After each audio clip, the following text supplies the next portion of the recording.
welcome everyone to episode 59 of the Midnight Channel. We are back to talk about some cool stuff tonight. We have a nice theme going on. We just had the 4th of July for everyone in the US, so why not talk about freedom in video games? And we have Max, Ivan, and Brandon here tonight. It's Max's first time back in a long time, but we have a special guest tonight, first time on the podcast, Daniel Alba from Good Vibes Gaming. So I'll let him talk about what that's all about. So go ahead, Daniel. Hello, everyone. So good to see you. I'm Daniel from Good Vibes Gaming on YouTube. We're a group of friends who do a whole bunch of videos on gaming, features, discussions, impressions, all sorts of things. We do a podcast every Friday, GVG Cast, and we're all about inclusivity in gaming. And you can find me also on Twitter at Evernight Studio. I'm the graphic art director for Good Vibes Gaming, and I do contribute my own videos as well every now and then. I recently did one on Fire Emblem, The Blazing Blade, and Persona 3 Reload. So yeah, thank you guys for having me here today. Awesome. It's good to have you. Thank you for making the time to be on here. I really appreciate it. No problem. So we got a lot of stuff coming in here. And real quick, since Max, it has been a long time since you've been here, why not give a refresh on what you do? I box. You box? That is a new thing since the last. That is because last time I was on here, I talked about it, but I haven't had a chance to do it. So now I'm the best YouTube boxer out there now, undefeated. I haven't had any fights, but still undefeated. But yeah, I do YouTube Nintendo Switch content. That's my bread and butter right there. Okay, awesome. So we are going to start off by going around, see what everyone has been playing, and I'm going to go counterclockwise from what's on my screen. I'm pretty sure Discord has it everywhere, but I'm going to go counterclockwise and with me. So let's start off with new guest Daniel. What have you been playing recently? What have I been playing recently? Oh my goodness, I've been having a lot of emotions playing Final Fantasy 16 lately. Oh, okay. I had like no interest in this really too much, or at least I was a fleeting interest when I saw it announced and revealed, and they were showing gameplay and such. But then the demo came out, and I don't know if you have this story with more people play who touched that demo. It's like a 2-hour long demo. I played it, and I told myself, okay, I'm gonna play this game as soon as it comes out on launch day, because I mean, I don't know how many Final Fantasies you've all played, but this one is not like the others. It is brutal. It is bloody. It is different. It's kind of Games of Thronesy. I know a lot of people kind of mention that, but oh man, it gets intense, and I need like a palate cleanser after playing this. So I was playing like Pikmin as well every now and then. So those are pretty much the two dichotomy, the two sides of man, the duality of man playing games lately. So those two I've been really involved with lately. Okay, cool. I actually just picked up 16. I haven't gotten a chance to play it because I'm still on Tears of the Kingdom mode, but I did pick it up. I actually got a really good deal where GameStop had their buy two get one, and someone just traded in 16, and I got to use my employee discount. I got Final Fantasy 16, Elden Ring, and the Dead Space remake for $80. Oh wow! So Elden Ring. That's impressive. So especially for 16 that just came out. Yeah. That's awesome. Yeah, so we need to play Elden Ring. You need to play Elden Ring? I'm scared of starting that. But I haven't been I haven't started yet, but I did get to pick it up, so excited to play it once I finish Tears of the Kingdom. I'm waiting till I finish that before I jump onto something else that's that big. For sure. All right. Ivan, what have you been playing? I've only been actively playing 2 games, which is one I'm still going through Engage. I'm assuming I'm pretty close to near the end of the game. And then I'll be doing a maddening playthrough another time after I beat some other games that I've been wanting to play. Like I have not touched Tears of the Kingdom except for that 1 hour session that I did because I couldn't play Engage. Once I finish that, then I'll move on to that, and then I'll probably also start playing. Actually, me and my friend need to finish some other games first before we move on to Raincode, because I really want to play Raincode next. And another next game that I've actively playing recently is Phasmophobia, just because of the new update that's coming out that's going to be resetting levels, and so I'm just trying to get as many levels and money as I can while it's easy, before it's up on consoles, and then I can start playing cross-platform with other people. Okay, cool. I didn't even know that they were resetting it. I actually just started playing it again 2 days ago. I didn't know that they were resetting levels. They're doing a full level reset this late July, or just sometime in July, where they're going to be adding prestige modes, rewards, customization to your own character model, and just like things that you can put around, so that you can have things personalized for your own type of game profile and your van, your office, and all that stuff. Okay, so does that mean it's coming They're adding. out of early access? I think it pretty much will be once the console releases out. Okay, once the console releases out. It'll still be constantly updating though, but it'll just be it'll just have all that stuff that they've been wanting to put in for like a year and a half. Okay. All right, cool. Sorry for interrupting. Is there anything else you were playing, or was that That's pretty much it. I mean, there's just a tiny game, but like it's only for like an hour, like Genshin. okay? It's not really a game I really care too much about. I also recently finally got installed into my computer Thug Pro, which is Tony Hawk Underground Pro, the model, so you can play any type of games on the PC, and that took a while, but it's super fun. Cool. Because it's sounds fun. Oh, also I'm also playing Omega Strikers with some friends as well, because it's like weirdly fun. Okay. Kind of funny. But we also just played it in early access, which is why we're replaying it again. Okay. I heard people playing Omega Striker, but I haven't really looked into it myself. All right, cool. And Brandon, our resident sick person, Brandon. Yeah. we have his little PNG tuber right here to represent him. Hi, what you been up to, Brandon? A lot of the same. Sonic Frontiers on stream, Overwatch, doing scrims and stuff on Overwatch, and a lot of Toontown, Yeah. which has been very enjoyable. I love Toontown. Okay. I know you've been getting through your phase that everyone tends to go through, or that a lot of people tend to go through. Minecraft? Yeah. Yeah, I played a little bit of Minecraft on one of the Overwatch orgs, the one I played for in this last like Trank season. They opened a server for the Discord server. For Minecraft, so I've been playing a lot on that. Played right before the stream. Yeah. So that's more fun. You're making a lot of progress on it. Yeah, somewhat. I set up shop in a ice spike biome. Just dug into an ice spike and decided I was going to be vegetarian. So I starved a lot early on. Okay. But the wheat farm is prosperous so far. So far. Yes. Okay. All right. Anything else? No, no, Okay. not really. Okay. Kirby a little bit. I Okay. guess. Oh, okay. Gotcha. And Max, what you been playing? So I've been streaming Going Up. I believe that's what it's called. That's been an interesting game. Pretty fun. I think it's interesting. It's an interesting concept. However, I really don't think it's as difficult as people have made it out to be. The Okay. only reason why it is a difficult game is because people are impatient. See, I was crushing the game. I was absolutely demolishing the game. Then I decided to be, impatient. Everything gone downhill at that point. Did you follow it to the So- bottom? If any, I did because I was Aw. impatient.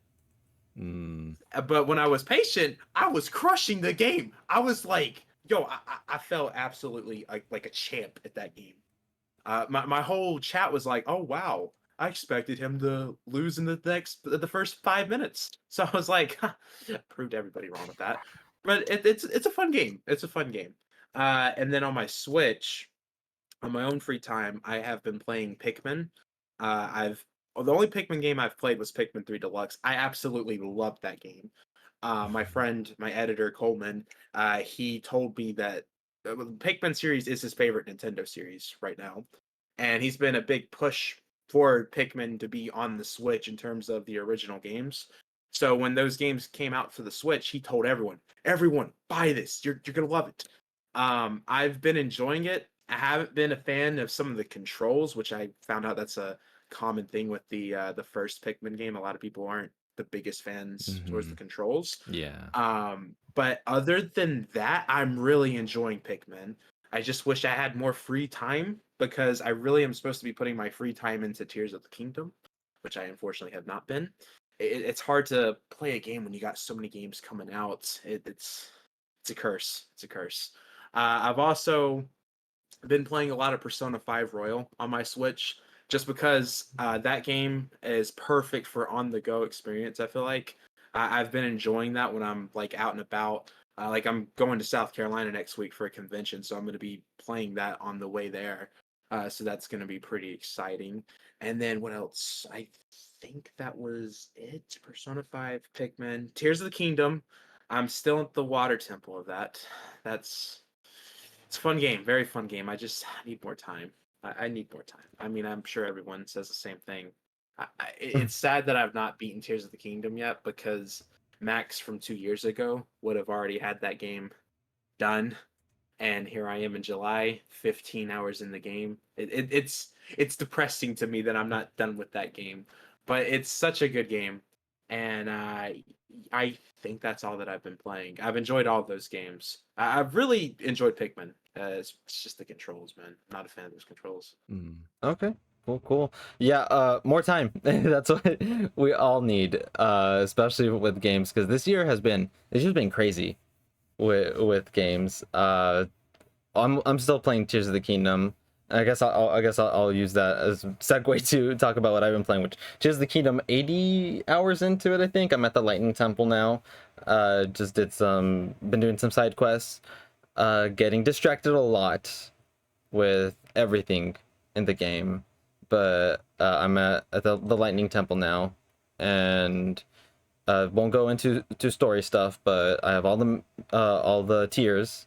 I have all the tiers, and it's been a lot of fun. It's been a ton of fun. Ended up taking a break. Talked about it last time, but I took a break to do Octopath Traveler 2, which I highly recommend if you guys haven't played it. But there's just so much this year. But Octopath 2 was fantastic. I started Raincoat on stream, and if you like Danganronpa, you're gonna like Raincoat. My impressions of it have been solid.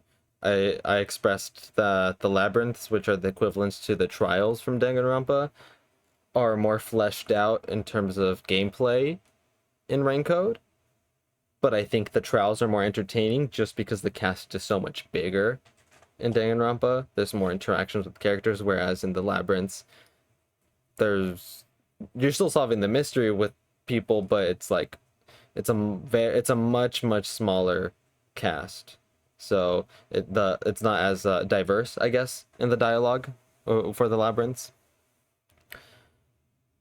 I'm playing Overwatch here and there, but don't really want to talk about it. What else? There was one thing. Oh yeah, I got back into Grounded with one of my friends because we had stopped for a while I was doing my student teaching, and we finally got back into it. And again, keeps surprising me that I'm having as much fun with it as I am, because Grounded is, as a survival game, I don't really get into them, and I really like the concept of Grounded. Like, if you guys can get friends to play with, like I haven't played it with Brandon in a while, but like if you can get people to play it with, it ends up being a really fun time. But that's it. Daniel, you finished Tears of the Kingdom a while ago, right? Yeah, it's been a Yeah. while. Yeah, I was like, I it was really, a while ago. I really front loaded that with the rest of my crew. We a lot of us on our crew beat it within the first week or so, Mm-hmm.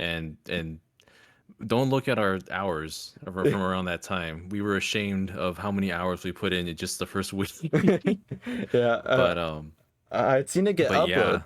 I'd seen it get uploaded, and I was like, I wanna listen to this, but I need to play it before I can listen to any of this. They did it so fast. I wasn't even a part of the discussion because I thought I was at the end, and then it kept going, and I was like, oh, I'm not gonna make it to this discussion, am I? So I technically haven't really talked Tears of the Kingdom spoilers with anybody yet on any kind of Oh. video, Oh which wow. is tragic because the rest of my crew, the other two of us that haven't finished it, they're just inching along because they're busy with other stuff at the same time. So we're apparently gonna have a second spoiler discussion.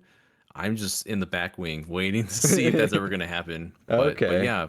But yeah, phenomenal game.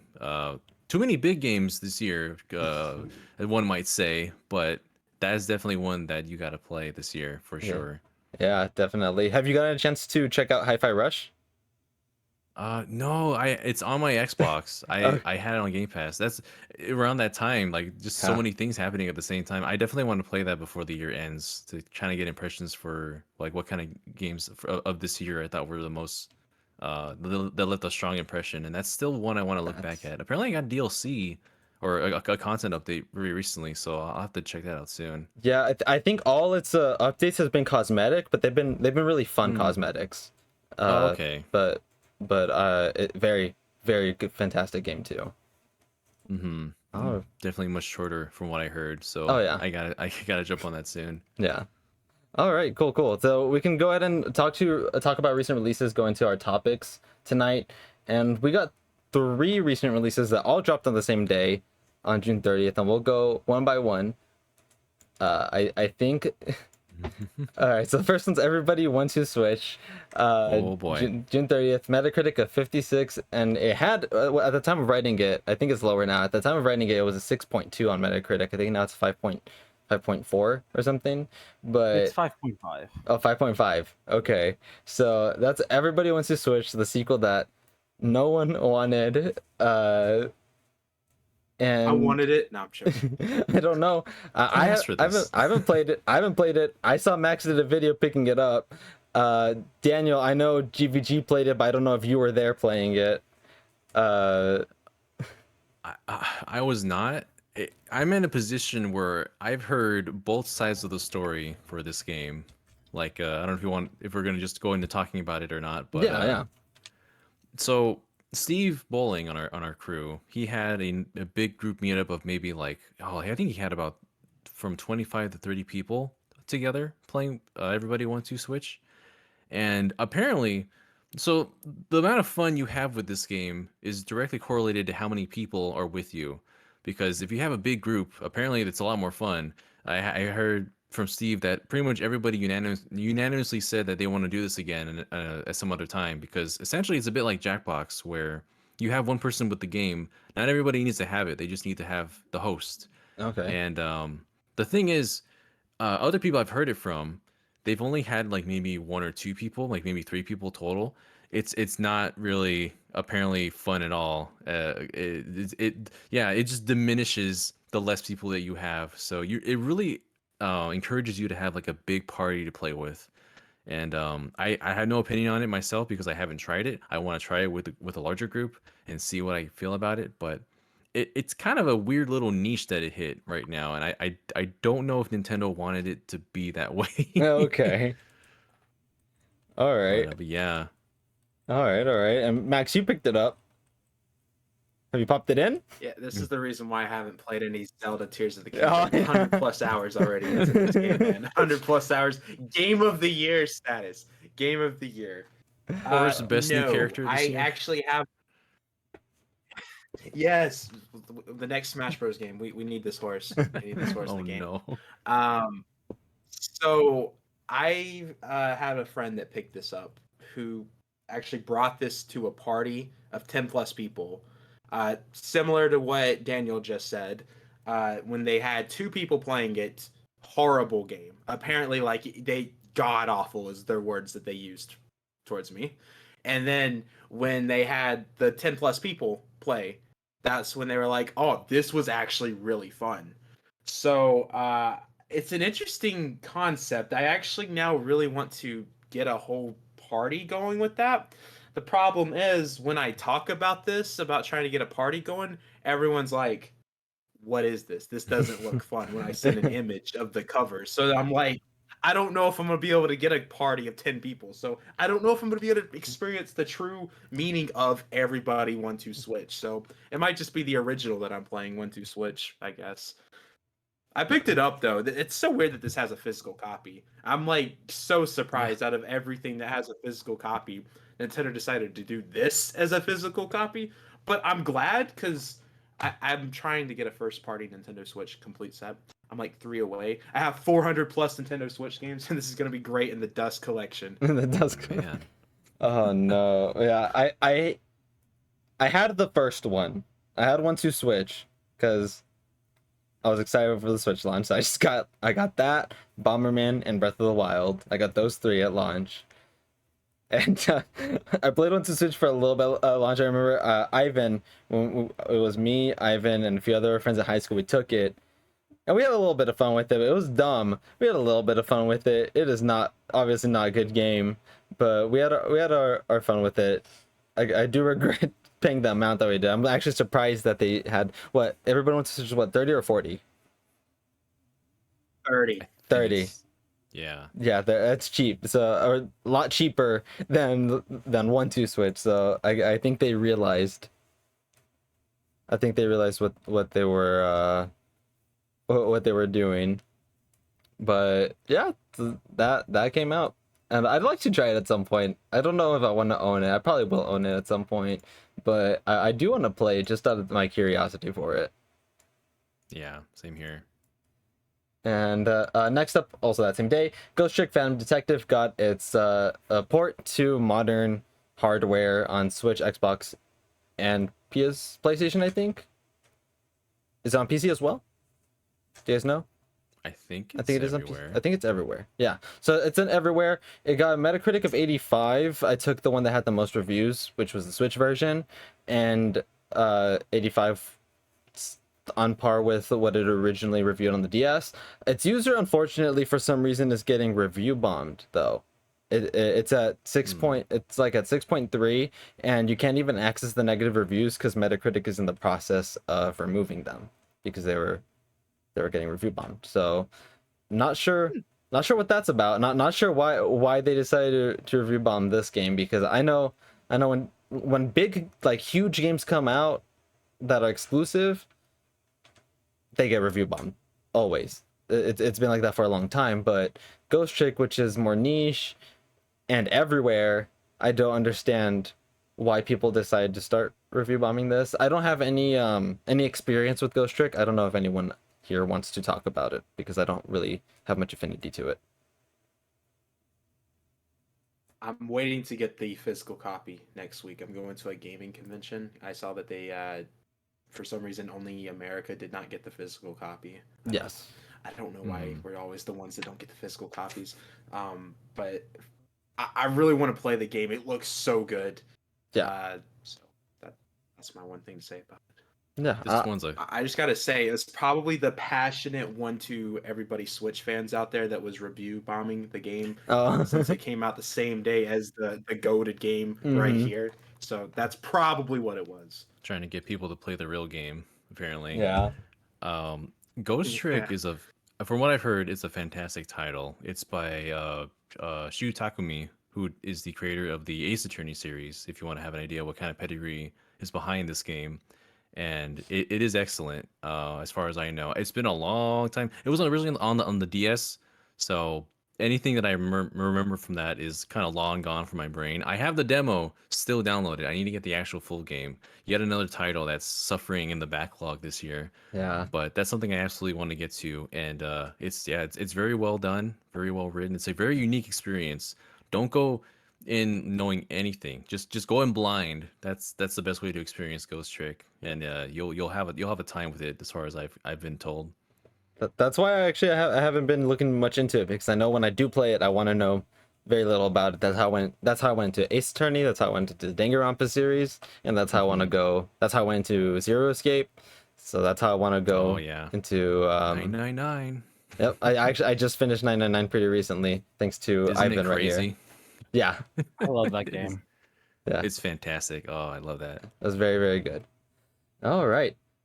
Next up on the same day, last one is Master Detective Archives Rain Code, which I have a story for, because I know Ivan knows about it, and Brandon, I might have talked about it passingly, but I went to go pick my copy up at the store the town over, because my GameStop just opened up a few months ago, and I pre-ordered it before it had opened up.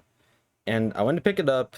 They were excited because I was the only one that went to go get it. And I was like, okay, yeah, cool. So I go home and play it. day after, I go into my shift at my store, and I talked to my coworker about it, like, hey, did we get any copies of this game? He's like, nope, we didn't get any copies. And he works at the other one of the town over primarily, and he was telling me that store only got one copy, and they gave it to one guy that pre-ordered it, and it ended up being me. I was the one guy that pre-ordered it, and I was the only one that got it, and he had to break it to a bunch of people that, well, not a bunch of people, but like a few, like 3 or 4 people that came in that day to get it, that they did pre-order and they didn't get any copies because the pre-order numbers were low nationwide, so some stores just didn't get any copies. And it was crazy. I was like, wow, I thought more people would not more people would get it, but I thought even if the demand wasn't that high, they'd still at least send a few copies to each store. And I out of curiosity, I've gone to my Walmart to check. I keep checking GameStop to see if we've gotten it. Nothing. It sold out on it was sold out on Amazon for a while. I don't know if it's still sold out on Amazon, but it's not there. It still is. I just checked right now. Yep, it's not. The only thing that you Amazon. can buy on there is the deluxe edition, which will come out next Friday. Oh yeah, because the deluxe edition did get delayed because they had production issues with the plush, so they had to delay that one by a few weeks. And yeah, so I was like, wow. So if you guys can find that one might be a good pickup sooner rather than later, because I've been saying it for a while now. I think that one's gonna have a short print cycle. Yeah, I think so too. I need to pick that one up. Ideally, physically, if possible. Mm-hmm. The 2 years ago, I made the decision to go through the whole Danganronpa series. Oh, okay. So I started with 1, 2. I played even Ultra Despair Girls when I was able to play that one. Watched the anime for Danganronpa 3. Mm-hmm. There were some visual novels just inside of the Danganronpa games from there, and then topped it off with V3. What a trip. I'm still emotionally recovering a little bit from that entire series, but yeah, I'm a big fan. And when I saw that they're finally doing something else besides, because they're moving on from Danganronpa and with the rain code, definitely interested in what they're doing, and I want to see what this game's about. So God, we're just going through all the games that are on my backlog just from this one thing. But yeah, that and Ghost Trick, I gotta stop playing long games like Tears of the Kingdom and Final Fantasy 16 so I can get to these. But super interested in getting into Rain-Code. I've heard pretty positive things from people that have been from Danganronpa fans themselves, like yourself. So Yeah, I've been really enjoying it so far. I'm still early on, but I'm really enjoying it. Brandon is also big on Danganronpa, but he hasn't been able to get it. But he's been watching it since he hasn't been able to get it, right, Brandon? Yeah, I watch your streams. Okay. And what have you been thinking about it so far? Because you've been watching it. I didn't expect think you it's to. really cool. It's really neat. And yeah, I really like the character designs. All the character designs are so good. Yeah. Like that's just the specialty. Is that they're really good at making a very unique cast that's all different from each other. I think that's like Danganronpa's like best thing is you could take the entire cast of any Danganronpa game and completely make all the silhouettes black, and you could still name every single one of them individually without a problem. Yeah. Just off of the silhouette. Yeah. That's always a sign of good character design. It's just by their Mhm. silhouettes. Danganronpa has such a boisterous cast of characters in every game. They're so loud and very not in a bad way. For some people they're egregious because of how much they lean into their personality, but you remember them for that reason. Yeah. And you can just tell that those characters they retain that kind of writing and mindset when making the characters for Rain-Code. So I'm interested in finding more about those characters as well. Yeah, absolutely love it. I said it when Brandon brought up the designs on stream, and I said it. Like Kadaka he knows how to do character designs really well and how to do characters super well. And the main character shares a voice actor with Kibo from V3. So and he even has like a similar like tone in his voice. So whenever I hear him, I hear Kibo. Or at least there are some moments where I hear Kibo. I'm like, oh wow. So Yeah, very, very, very good. Very good. And it's very interesting to hear that you went through all of them like you said 2 years ago. Just a couple years Oh, ago. just a couple years ago. Yeah. So it's really, really, really cool, and I love it. Even to this day, I constantly think about the entire ending and like theories about it. It's like it. I love the Oh, series so much. the V3 ending and how Yeah. that flipped on its head. Oh my god. One of the just me verbally saying, "Oh my god, what is happening?" throughout that entire ending. It was I know some people hate it and some people are just in love with it, but yeah, it was yeah, if you haven't played Danganronpa, it sure ends in a way. Yeah. It does. It definitely doesn't end in a way. All right. Mhm. Cool. We're done with the recent releases, and I was hoping that we wouldn't get here before Ivan because I want to hear his thoughts, but I'll probably get to play with him next week. But we'll talk about the Mario Kart 8 Booster Course Pass Wave 5 that dropped a trailer yesterday, and I wanted to hear everyone's thoughts about it. How are we feeling about it? Are you guys excited for it? And what's everyone's thoughts? I just want a new Mario Kart game, man. I'm tired of Mario Kart 8 Deluxe. I mean, it's cool that we're getting this. It's not what I want. I want a new Mario Kart game. We are literally about to be at the point where Mario Kart 8 turns 10 years old. And I'm like, oh my god, that means we haven't had Deluxe for 10 years, obviously, but it's 8, so it's still, I mean, it's cool. It's making a roster comeback too, because I always thought the original roster for Mario Kart 8 was absolutely horrible. But I don't know. It's cool, I guess, but it's not what I want. It's not what I want. Okay. Yeah, it's kind of like I don't even know at this point anymore because I mean we're finally coming up at the end. Like the next wave is the final wave, hopefully, until they announce Booster Course Wave Packed Volume 2, Volume 2. and they squeeze every single cart throughout the entire or every single horse from the entire series out here. But I mean, I've just kind of accepted it that this game's gonna live forever, and then Mario Kart 9, whatever that is gonna be, was just gonna hopefully come out with the next console. Ideally, they've been sitting on whatever they have planned for this for at least like 5 years or something at this point. So I don't know. There's gonna be some kind of reboot or something. But about the courses themselves, I love some of these courses. Daisy Cruiser is Yes. probably my favorite one that's on here. I'm a big Double Dash fan.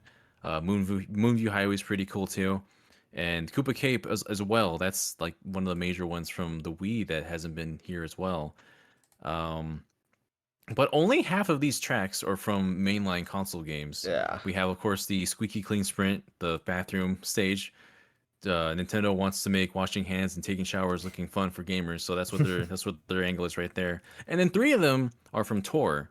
Now, usually I'm a little annoyed by the amount of Tour courses we get, but I've kind of dipped into Mario Kart Tour a little bit because I've been trying to get Pauline, and she just will not show up.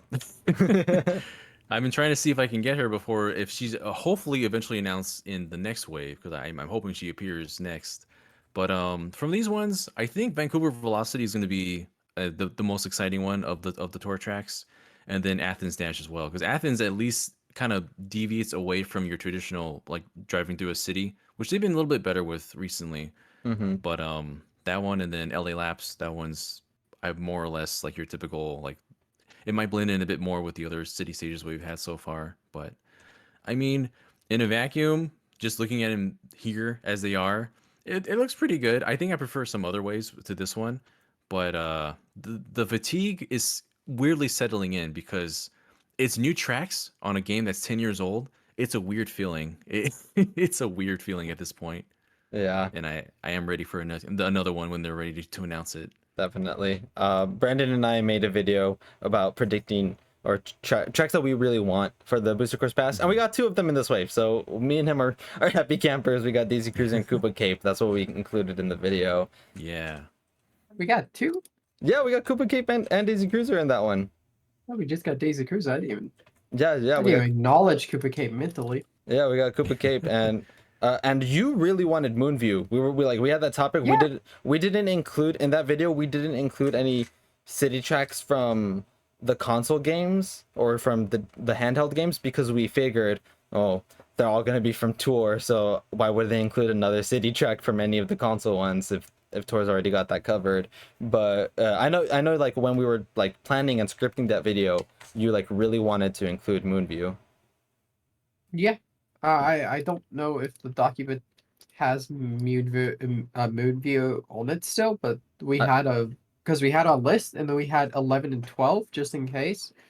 And then we had a whole bunch because we went through the whole thing and we tried to consider every option. Mm-hmm. Like we looked at every track ever. Yeah, We made it. and Moonview made it pretty high up, right? Let me check because the document it still exists. It exists, but I know we were deleting it unless you can go through its Well, you can history. look at you can look at the history of it, and we still have where is it? Was the document actually? It was on your personal email. Hold up, sorry. Yeah, it was got on my I personal. got a mosquito. You guys saw me randomly clap. I saw one flying, and I actually managed to get it. Did you so- kill it? Yeah, I actually got it. I got it, so I'm gonna get a little Eliminated. something from back here. Okay. Yeah. So while Brandon's doing that, Ivan, do you have any thoughts? Did you get to see the tracks or anything? Because I know you. I mean, it's just like a few tracks that I don't really care too much about, and I don't really care about most of the characters except for Kamek. Oh, no PD? No Double Dash Love? I was so excited. I popped off when PD got announced. PD and King Very Boo gonna whatever. be Where's back together. PD is whatever. Yeah, I'm so excited. I've been. Give me Diddy Kong. All right, there's. I think the last two are gonna be Diddy and Pauline, so you two will be I need happy. Diddy. Hopefully. I need Diddy because I want that Donkey Kong Diddy combo back. Although it's not the same game, but like that's what I always like to do. I've been hearing a lot of people fighting over Pauline, Diddy, and Funky. Those are the top three that I keep Funky hearing. is weird. I'd And- much prefer Diddy. If you want to be violent and piss a lot of people off, you could have Kitty or no, Kitty Kong is Kitty Kong in Tour or is it Wait, Dixie wait. Kong- I know do how you it mean can Dixie piss Kong? people no off. Donkey Kong Jr. Is that the Oh, one yeah. thing? No. How about this? They could have Donkey Kong Jr. and 8-bit Mario or 16-bit Mario. Can we get Emerald Luigi? Emerald no. No, it'd be Guigi, dude. Guigi. Yeah, Luigi. you could have Luigi. Luigi would actually be pretty good. Yeah. That'd be funny. All right, cool. And I'm gonna say the last character is gonna be something wild, like unexpected. It's not gonna even be a Mario character. I feel like. That's what Okay. they're gonna do for the. It's gonna be last Sonic. wave. no. It's gonna be something like. I don't know if they would do this, but I know when Mario Kart 8's first DLCs came out, there was a lot of F-Zero in there. I believe there was a stage in each Ooh. pack.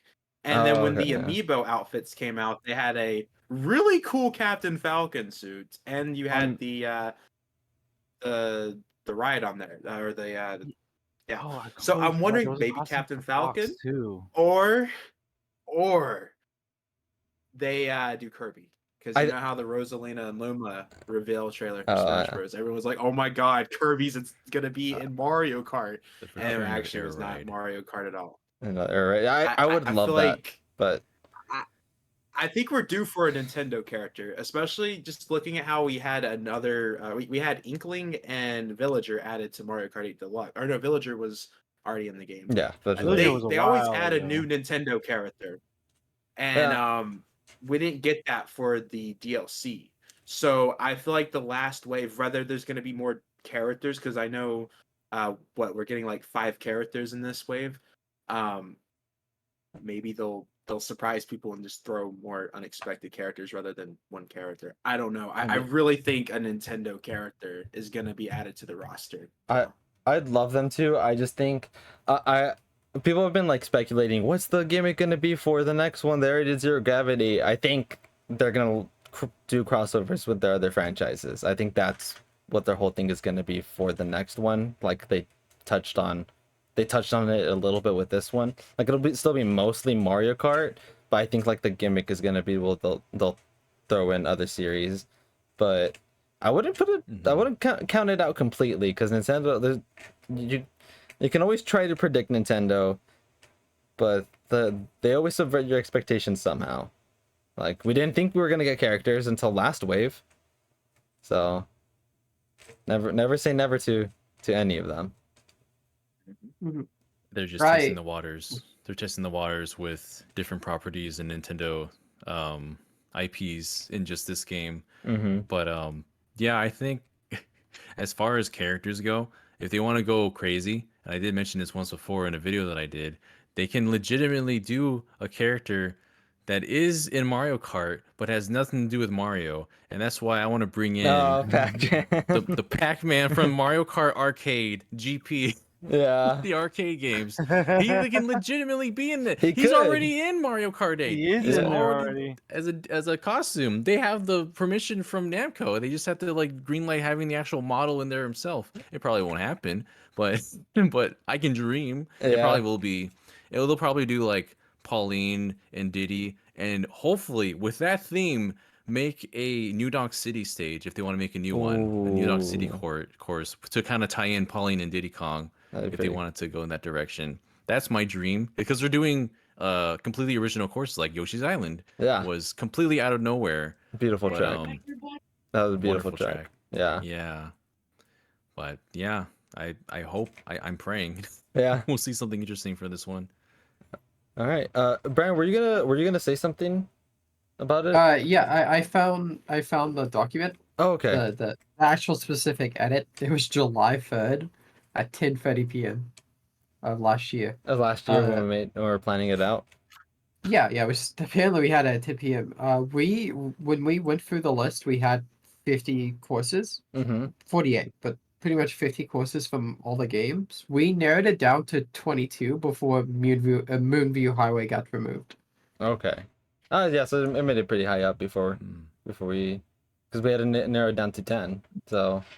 Yeah, we narrowed it down to 12. Like, we had Maple Treeway and Wee Rainbow Road as backups, just in case. Mm-hmm.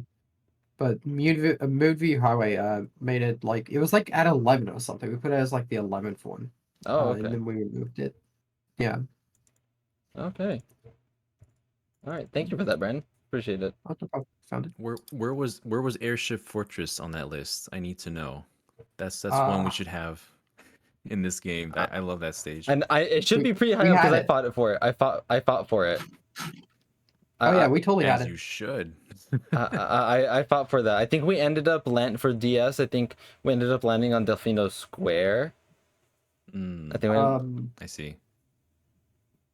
but Airship Fortress made it really far. Like it was one of the last ones we like. Even when because we had Calamari Desert, like all written and everything, and then they Oh. released the wave with Calamari Desert in it. The trailer for it. We had to we had to remove it. We had to remove it. But yeah, Airship Fortress made it to like I think we narrowed it down to like 25 before. Oh, no, actually, Airship Fortress was in the top 10 while we were narrowing it down. Oh. It was like third, and then we swapped it for something else. I think we swapped it for Shy Guys Bazaar. Oh, Did yeah. oh yeah, It's we a good one did. on 3DS. We did because we needed another 3DS because we wanted had to balance the pinball, video. that was just- yeah. Yeah, because we wanted to balance the video with a bunch of them, and we didn't want to like front load with too much DS or front load with too much of something. So I think we did Waluigi Pinball, and but then that got added in, so we couldn't add that. Yeah, so All the hits. yeah, so Yeah, we had Waluigi's Pinball, and then we had Bowser's Castle from DS. So we removed Airship Fortress and replaced it with Shy Guys Bazaar from 7. because we instead. needed a 7 rep. Okay. Mhm. Okay, cool. We also had for a long time we had Dino Jungle on the list and Maka Woohoo. Yeah, like we had both that were on there. we had both those for a while too. Which I feel like we're either getting DK Jungle or Dino Jungle next wave to cap off Double Dash. I feel like it's gonna be one of those two. All right. Then all right. Anyone want to give anything final thoughts before we move past Wave 5, or everyone got to say what they wanted to say? Just happy to see Kamek here because he was a Oh, beta yeah. character for Mario Kart 64, and that never happened. So he's only been in tour, so now he's properly on a console at last, and that's just great to see. Yeah. It is really, really good to see. All right, cool. Then we can go into the podcast theme. Before we go into the podcast theme, we did get a viewer submitted question from Levi, and he wanted to know what game got us into gaming. Like, what was the game that like just got us into it? It could have been our first game, could have been our second game, could have been third game. Because I know some people don't get into gaming until later. So I guess he was curious what it was for us. And I'll start off. Mario 64. 64 was my first game, and it ended up making me go through a bunch of it made me spiral into what I am now. So that's what it was. Super Mario 64. Very nice.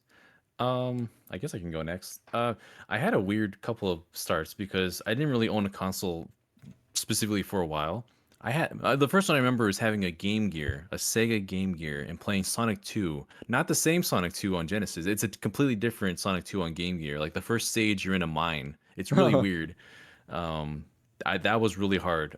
Even today, that game's very hard. It's notoriously a difficult Sonic game.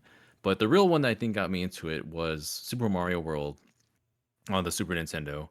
Like, of all people, my grandpa had a Super Nintendo, so he had 4 very specific games, which was like Street Fighter 2, Turtles in Time, Madden, some Madden game for some reason, and then Mario World.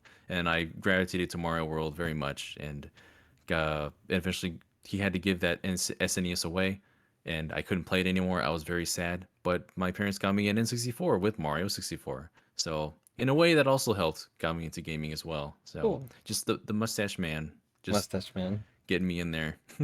Yeah, cool, I cool. don't know why that reminded me of when I was a kid and I was trying to convince my mom to buy me so many SNES games as a kid. And there was one specifically that I wanted the most, which was Super Mario All Stars with Mario World. Mm.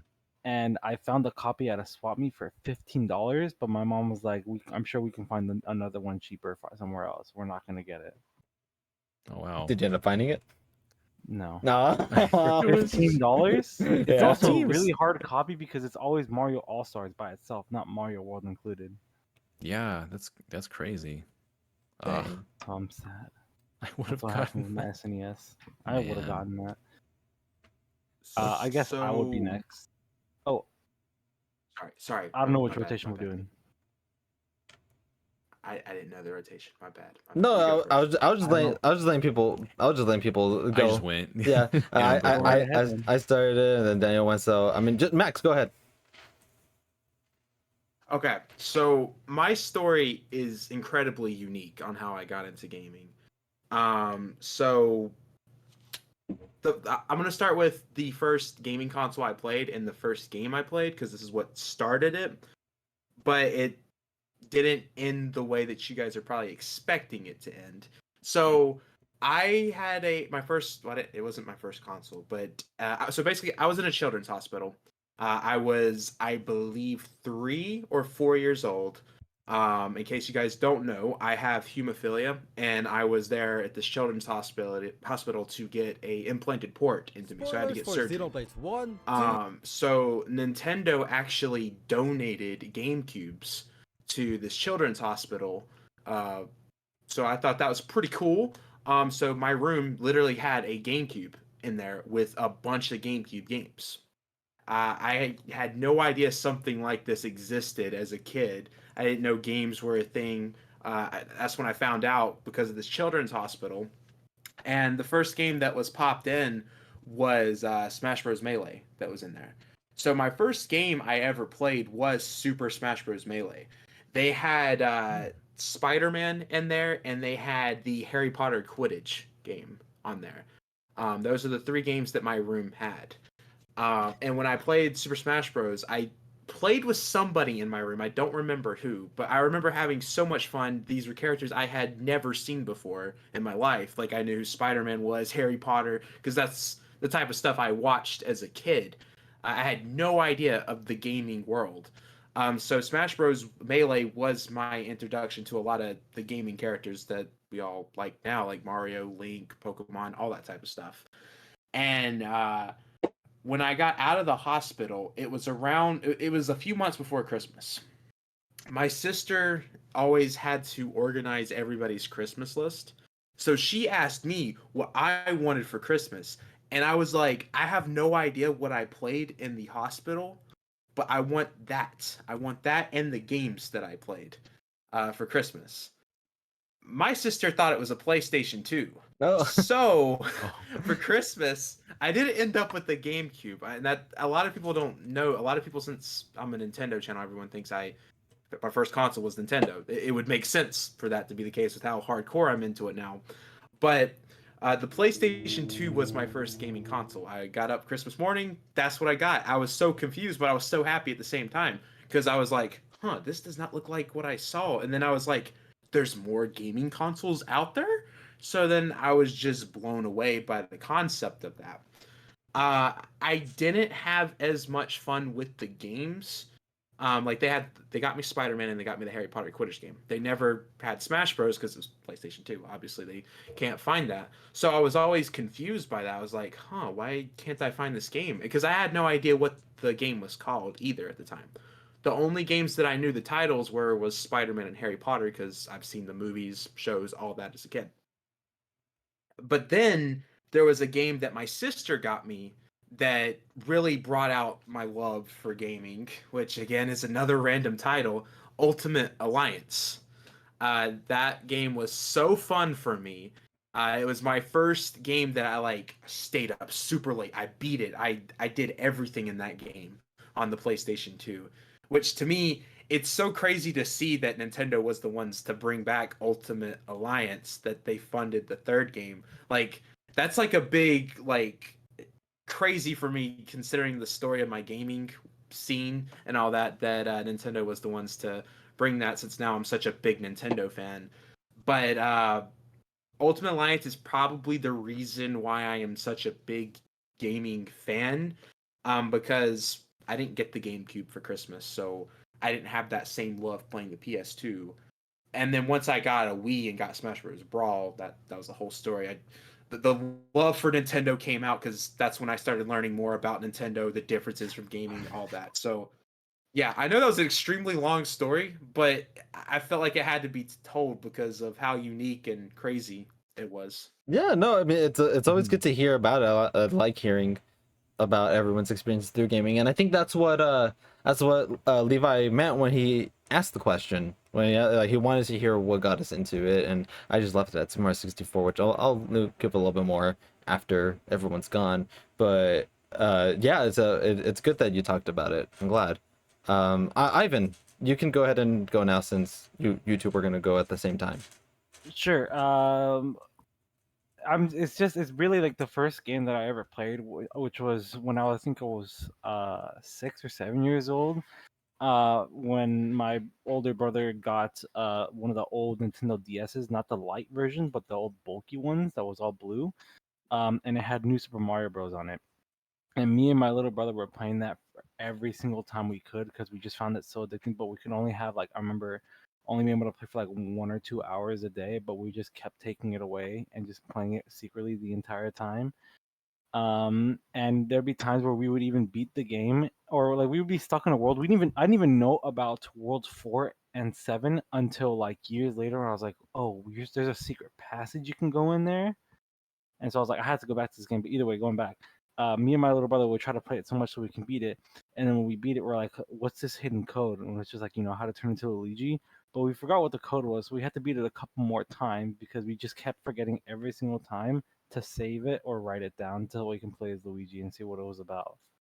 Oh, okay, Um, that's fun. so it's New Super Mario Bros. For the original Nintendo DS is the one that started me to get like games a ton and then branch off to other games to try out, like on the N64 that we had.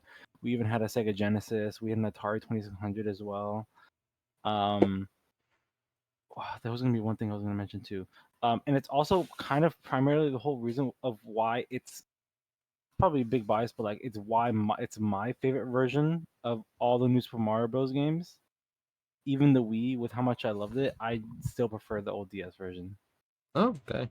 Well, I mean, the first one is very good. It kicked it off, and I mean, the new series isn't necessarily bad. It's people got tired of it because of how much they did it and how little they evolved, which is really exciting for Wonder. But that's why there's a lot of excitement for it. Yeah, but the it's really acid good. Mario game. But it's really good to hear the New Super Mario Bros. DS get some love.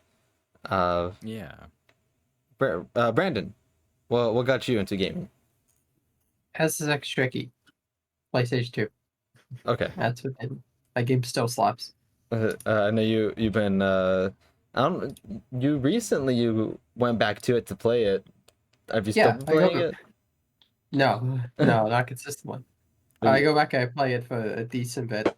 Okay. So SSX Trick is that the first game you played, or was that just what got you into it? It's the first game I played and what got me into it, really. I mean, the first game I took, like, I guess seriously in any way was like Smash 4.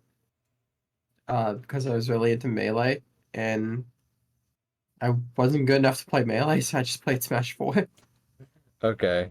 So that's why that's the first one you got like competitive into? Mhm. Okay. Yeah. All right, sounds good. Yeah, well, for me, my cousin, he had an N64, and when he got a GameCube, I was like, I remember I was like 4, and I don't remember how it happened. I remember that it happened, but I don't remember barely anything from it. His mom is my godmother. She gave me his N64 with Super Mario 64, Mario Kart 64, and Mario Party 3.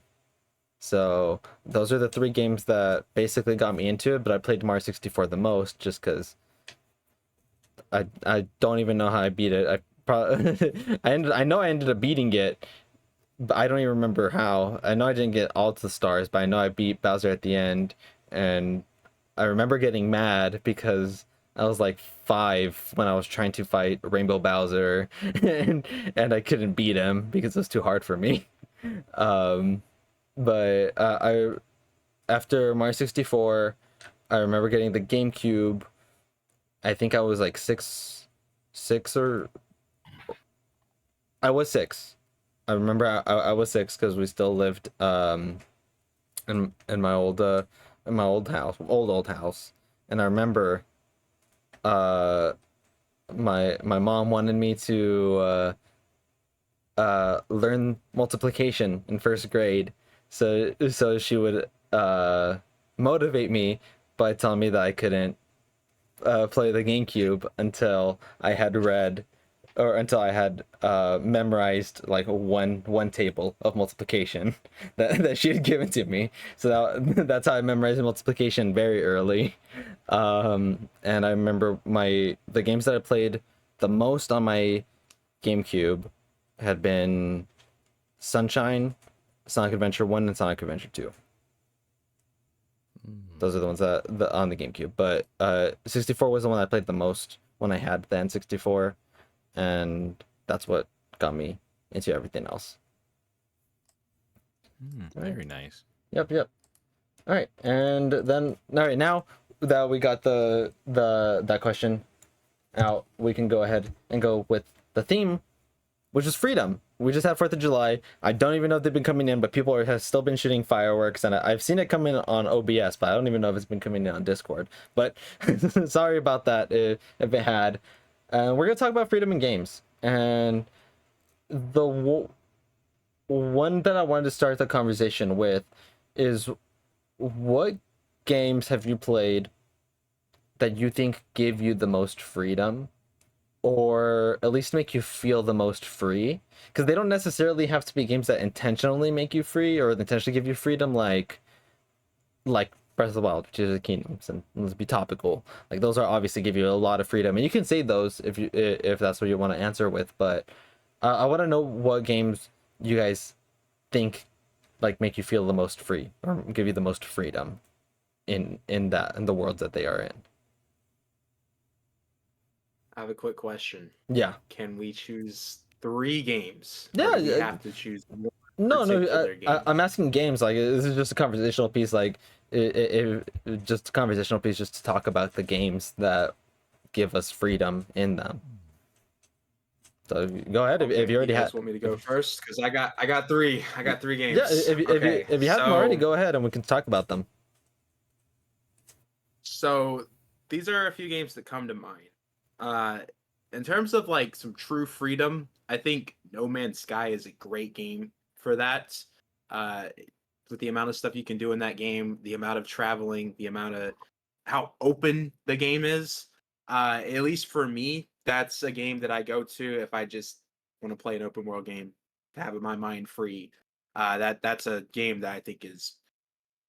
I didn't play it when it first came out. I know everybody did not like it, but I've only played the present time of No Man's Sky, and I'm enjoying that a lot when I am in like that type of. I like to play these type of games when my mind's in a bad spot. So No Man's Sky is what I go to. Another game that comes to mind when it comes to freedom, Spider-Man. Any Spider-Man game that has web swinging, I think, is great for that. That like Web of Shadows. That's my favorite game of all time. That's a great game to go to that. The new Spider-Man game. I mean, every Spider-Man game, even the old school ones, I think are great ones to go to. Especially Spider-Man 2 on the GameCube. Oh my god. Whew. Amazing game. Amazing game. This one might be a controversial take. Death Stranding. I love Death Stranding.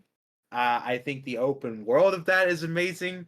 I think the gameplay is amazing. But this isn't a Death Stranding episode, so I could spend an hour defending Death Stranding. That's how passionate I am about Death Stranding. And then another game that I think does this amazing, Red Dead Redemption 2.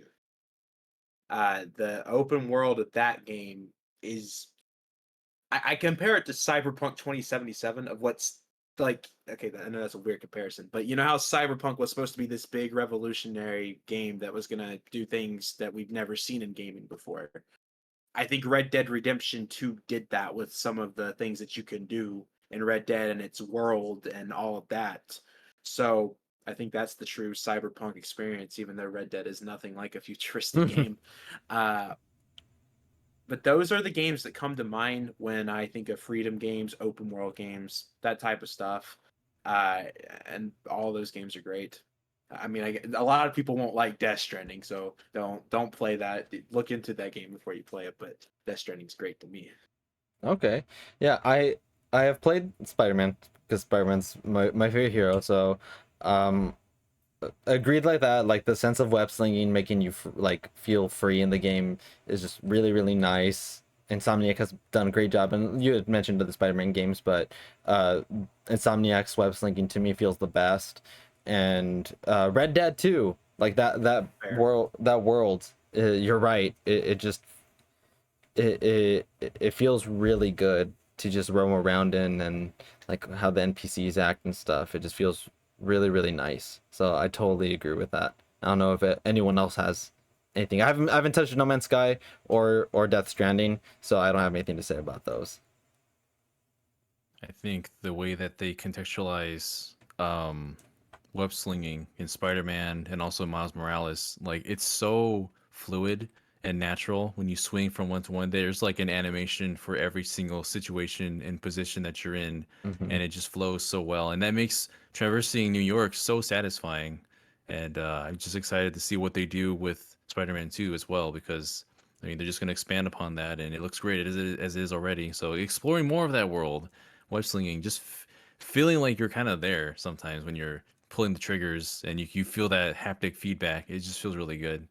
Yeah, incredibly excited for Spider-Man 2. That one's, oh man, that's we're gonna yeah. end up going into Spider-Man, but yeah, those all those games, Max, are super good with making you feel like you have a lot of freedom in them.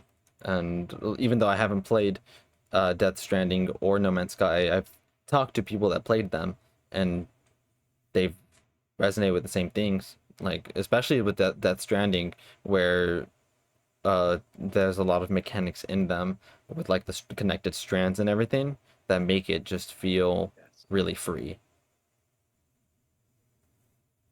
Does let's see. I know I had thought of Tears of the Kingdom immediately because I don't think I've played any game that I know I was not supposed to do something a certain way, but I did it anyway. And then there's ways that I thought I did it how it was intentionally to be done, later to find out that no, I didn't do it the way that it was supposed to be intended. This guy did it. And it's just a game where I know that I will not do another playthrough when I'm done with this for a very long while, but if I ever do another playthrough, it is not going to be the same way that I played it originally. Just because there is... they took Breath of the Wild, which is already a game that gives you a lot of freedom, and they somehow gave you more freedom with it, with Ultra Hand, with Ascend, with fusing, and I still keep seeing things online that I would never be able to come up with and would never be able to replicate. Like I see people replicating the Industrial Revolution or having their own things going in it. It's crazy. It is crazy, and I guess it's topical because that's what I am playing right now. But Tears of the Kingdom and the sense of freedom that you have in it to do whatever you want is really, really on a different level to me. Mm-hmm. Yeah, they took so much from Breath of the Wild, a game that is genre defining in on itself. Like, there's a lot of games that are still compared to, like, saying, "Oh, this is the Breath of the Wild of this series." Elden Ring is the game that comes to mind. But then they made that game feel like a tech demo compared to Tears of the Kingdom. Like, I'm such a Nintendo nerd. I was gonna bring up Tears of the Kingdom. That's what I was thinking of, Tears of the Kingdom, but I didn't want to like bring up the super obvious one because that's like the poster child for freedom in games, when you can do and solve so many problems under so many different situations depending on what your resources are, and it's usually an infinite amount at certain points once you feel finally get a fair way through the game. But yeah, freedom in solving problems and just freedom in the world, exploring wherever you want to go. There's no like there's destinations, but you don't have to go there right away. You can do whatever you want for the most part, and just the fact you can now explore all of Hyrule, but all the sky as well, and then all what's underneath. And underneath is essentially the Dark World for Tears of the Kingdom, which is down there. You can do anything you want to, but it's terrifying. Yeah, definitely. Yeah, just so many different ways you can define freedom in games with those two games, especially with Tears of the Kingdom, and it's just wild. It's crazy. Definitely. I know you said that that's the first one you thought of. Was there another one that you were thinking of? Because I hate to be the one to take Tears of the Kingdom right before you. No, it's okay. Did you have any other ones you wanted to bring up? Actually, I have one more, but I have a feeling Brandon might bring that one up. So I'm gonna wait for Brandon to mention it. If he doesn't mention it, then I'll talk about it. Oh, okay. But which you can go now if you want, Brandon. Which one were you thinking of? Minecraft. There we go. That's the other one I was gonna say. Go ahead and talk about it, man. Yeah, Minecraft is like almost too much in a sense. Kind of just do whatever you want. I can like end up being Minecraft's downside, is you kind of just feel like I don't know what to do, especially once you start getting materials and stuff. Yeah, it just sometimes it could be like don't know what to do next. I think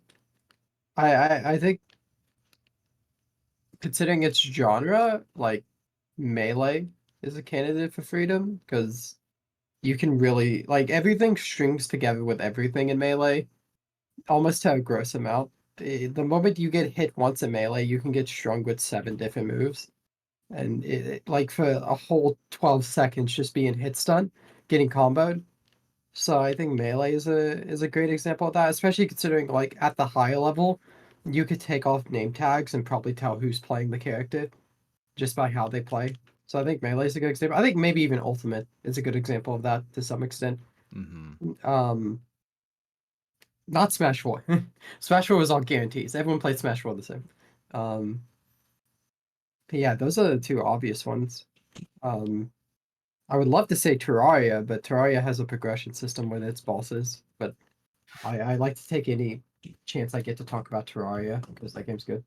Okay, I like that you mentioned Melee and to an extent Ultimate, because fighting games didn't even come across my mind, but the way that you explained it was really interesting because yeah, the freedom to fight however you want, like you said, like at high levels you can tell who's playing just by who they play. Like every character has their moveset, but to be able to take that character's moveset and to an extent make it your own is it is really defining on how much freedom it has.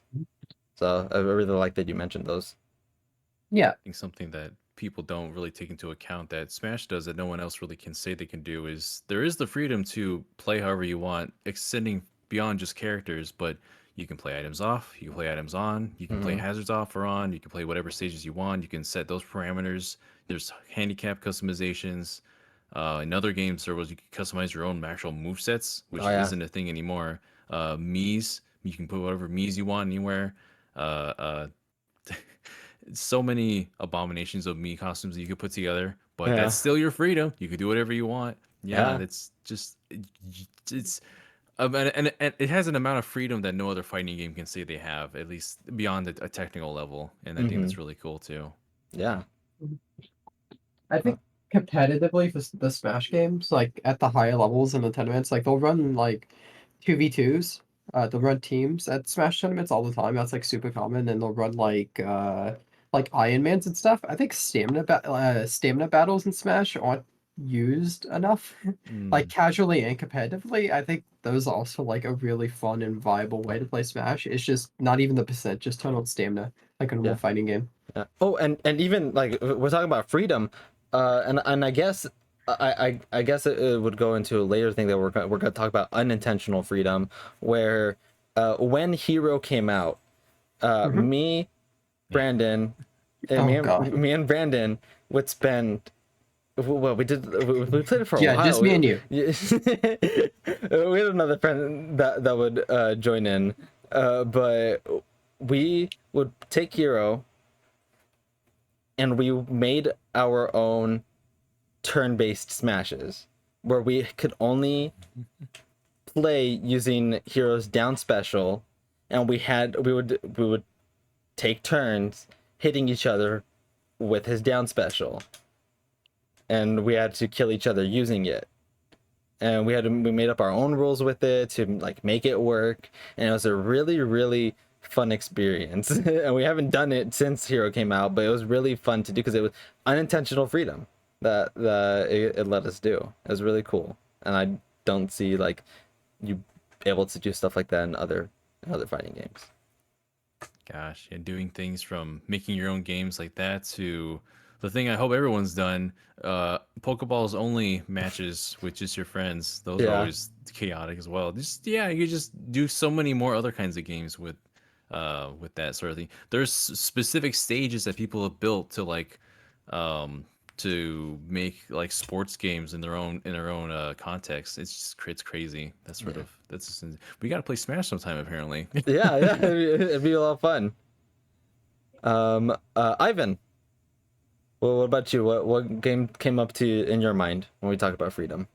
I wanted to stray away from those open world type games because I mean you can just say any one of them. Like Yeah. it's pretty simple and it's pretty straightforward. So I'm gonna go with the one where I feel like the first thing that came up to mind were any game that just have really fluid motion where it feels like the player is in control and whatever mistake you do isn't with the game's fault, it's with your fault and just being bad. Um, and the one game that I feel like I loved the most when doing a bunch of different speedruns was Celeste because I just feel like Mm. the movement in that system and the way they implemented every different thing was just so much fun. And it's always well, just in speedrunning in general. There's just so many different ways of like you can do finding your own strat, trying to figure out how to get the best time. And I feel like if you can do that in a game, then you really do have freedom to do whatever you want, and it can just take you like maybe months or years to try and find something new that you found for yourself or with the community. And I just find that to be really nice. But with Plus specifically, I just think the movements like just the way it shows you how all that goes, but you can also even learn it to your like from yourself unintentionally, without even being taught. Just from just feeling the game out. And you like it's not like you're not even punished for like sure, the deaths happen, but the deaths don't really feel like they're consequential at all. It's just like, okay, let's just go back again, back onto the drawing board. And just the amount of different saves you can do, you can just try to figure out in your own way how you can go about this path rather than just go with the straightforward one. You just have to figure it out your own and puzzle it, and see what most people could go, or see if you can try and figure out your own way. Another game, although I'm really only gonna consider it like maybe the first only one section or maybe two, but I want to think of this one section specifically, which is Inscription Act 1 and also the post content that you have, where you can just go on an endless run.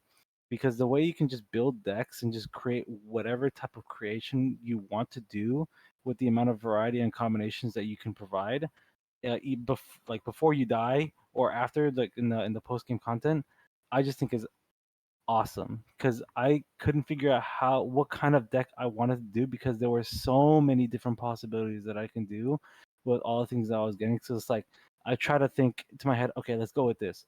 But then I find something insanely like good that I made by mistake, and I was like, crap, I should have done this from the start. I don't know why I didn't realize this, and it's because I just didn't open my mind to the possibility. Um, so and I don't know if I want to count Act 2 because those have specific decks that you can do, but in Act 1 you can follow them, but you can create any type of amalgamation you can. Yeah, I love which Inscription. I think is awesome. Which I think is awesome, and I love that for a deck building game with being able to give you so much freedom to create whatever you want and build whatever deck you can with benefits. Yeah, definitely. Inscription's really good, and it's a shame how a lot of people write it off because it's a card game, but it's so unique. Devolver is just really good at publishing super unique games. But They also just finished, like, what was it? I think it was like a month ago or 2 months ago, where they were finally able to decrypt like the final thing that was hidden in Inscription, and it took like so long. oh wow, I might need to look into that because I didn't know that. Yeah. And you were talking about speedruns with Celeste, so I'm gonna use that to go into to skip past the next topic, and we'll go back to this one to end off the freedom topic. But we'll go on to challenge runs and speed runs because that's part of the unintentional freedom that come with, especially a lot of older games. A lot of older games that have more glitches and stuff, but still in some modern games like Odyssey, where the speedruns and that are crazy, and I'll let Brenton talk about that when we get to it. But I wanted to ask, have you guys ever done challenge runs or speed runs? Too many times. So I was going to attempt SpongeBob Battle for Bikini Bottom as a speed run. I looked at it and I was like, I think I can do this. And then about 30 minutes in, I gave up. Okay. What about you, Daniel? As far as challenge runs go, I'm not really much. I don't know if I could do speed runs very well. Okay. That's not something I can really say I've delved into. But challenge runs, I guess one of the ones I could think of off the top of my head is Paper Mario. Out of nowhere, in that game, every time you level up, you can choose to upgrade your health for obviously your arts, your FP for your special attacks, or your BP, which can assign badge points to a multitude of badges that add different effects. So sometimes when I'm playing that game, only BP only run. So you're only increasing your badge points. So your health stays low, your FP stays low. There's a point in the game where you can actually reduce your health even further, so it's only 5. So you're always in danger. Oh, But that's wow. a good thing because there are some badges that only activate when you're in danger. You can have better defense, better attack. You might have enemies miss you every now and then. And so, yeah, badges can really completely change how you think about battles in that game, which is I guess it's another form of freedom because like you can adjust entirely how one run is played from the next. You could just use a different set of badges here and there. Some of them might decrease damage. Some of them might give you more of a boost in certain situations than others. It's a bit limited in the N64 version because once you get to 30, you have to increase your HP or FP, so that kind of ruins the challenge there. But for the 1,000-year door, you could just keep increasing your BP to just as high as you want to, and yeah, you can kind of counteract the fact that you have low health with all these different effects that you probably shouldn't have all at the same time. Because normally people will commonly play and they'll most commonly just kind of average out like, oh, I'll do health, FP, BP, and they'll kind of just cycle evenly. But yeah, that's just a unique way to do that. To do those games. That's part of the reason why I miss the original Paper Mario games, is because they can allow that kind of wacky freedom that you wouldn't get from any other RPG games for Mario.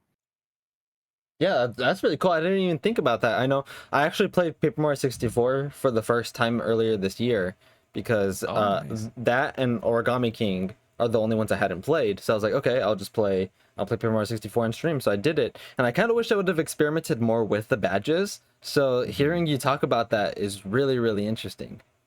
And oh, go ahead. No, it's just the crazy effects you can stack on there, because the more dangerous you play, the more you get benefits from it. There's like one where if you have 1 HP, your attack goes up by like 4, and that can stack with the one that goes up when it stacks with the one that has your attack go up by 2 when you have and when you're in danger. And if you only have 5 HP, you're always in danger. So you have all these effects going on at the same time. It's really fun. I Nice. recommend it one time. Nice. Or 1,000-year door. I haven't done a full run with that with 1,000-year door yet. That's going to be the interesting one, because attacks can get really damaging in that one. So that one's scary. Yeah. But Oh, definitely a unique way to think about it. hopefully we get a remake for that sometime soon, relatively soon. Ooh, at least we got a remake of something coming. Yeah, I yeah, have we hope. got RPG coming soon. So yeah. Yes. I haven't tried to do challenge runs myself, or at least not any notable ones that I can remember. But I've done speed runs of Sonic Adventure, particularly Sonic Story, and I started doing that. I don't even remember when I started doing that. Was it 2 years ago, 3 years ago? I can't even remember. When I started doing it, and my best time was 58 minutes to do Sonic Story. And Wow. what's actually a funny coincidence for that is I Sonic Adventure is one of those games that I go back to at least once a year, just because I can beat it super fast. I can beat it in like 2 sittings. So I just like I can beat the entirety in like 2 sittings. So I just go back to it, and if I don't replay the whole thing, I at least just play Sonic Story because I can beat it in an hour. So or at the time, usually within 2 hours, because I do like watching the cutscenes. And what really made me want to get into the speedrunning, funnily enough, was a video that John had made. And I don't even remember what exactly the video was, but I remember he was playing Sonic Adventure. He had Sonic Adventure footage in it, at least, and I believe it was his because he was talking about it.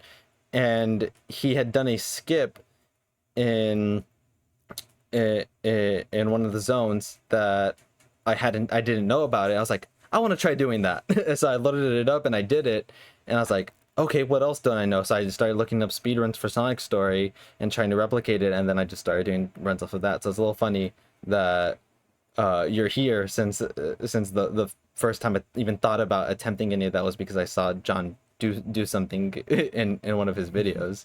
So Are you a master at the spin dash, using all the shenanigans that spin dash does to do all the cuts? yeah, Because I see games done quick use that, and it's insane the tricks that they can pull off with using the spin dash. Spin dash is so broken. It's fabulous. It's great. I love using it, and it's great because I started doing more tricks from the ones I saw on Games Done Quick, and like the biggest one that sticks out to me that Games Done Quick did that I replicate was in an ice cap zone.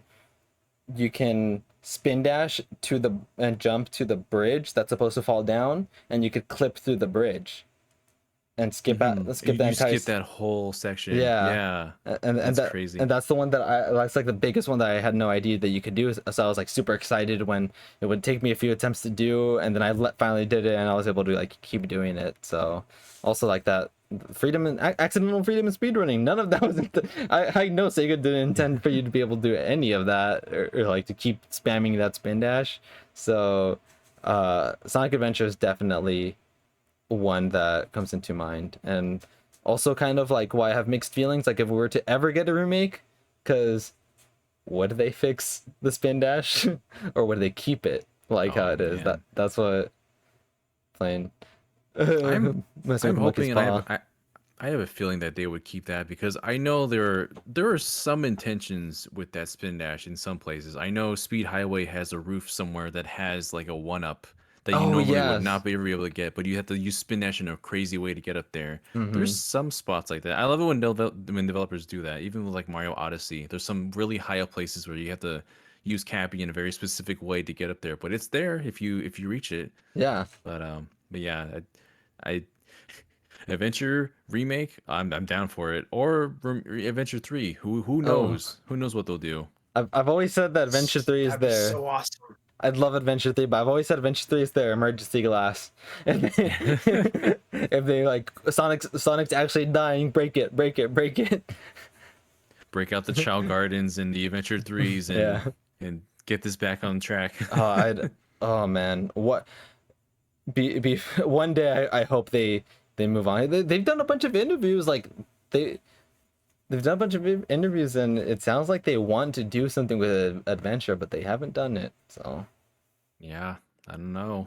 I, I mean, I'm okay with what's happening right now. At least they're experimenting a bit. Frontiers was okay. Another game about freedom, I guess, if you yeah. want to talk about it that way. But now we have Superstars happening, and yeah, I have faith in what they're doing. I hopefully they know what they're doing as well, because I remember they mentioned they didn't want to go in the direction for Mania at first, but they saw how well it did, so now they're just kind of exactly going in that direction. So Yeah. Sega's unpredictable. Yeah, we'll see. Frontiers did super good, so well maybe they'll do some. I know they and they're still updating it. They're doing the free DLC, so Still well, waiting to play as Tails, Knuckles, and Amy. yeah, Yeah. that's gonna be a lot of fun.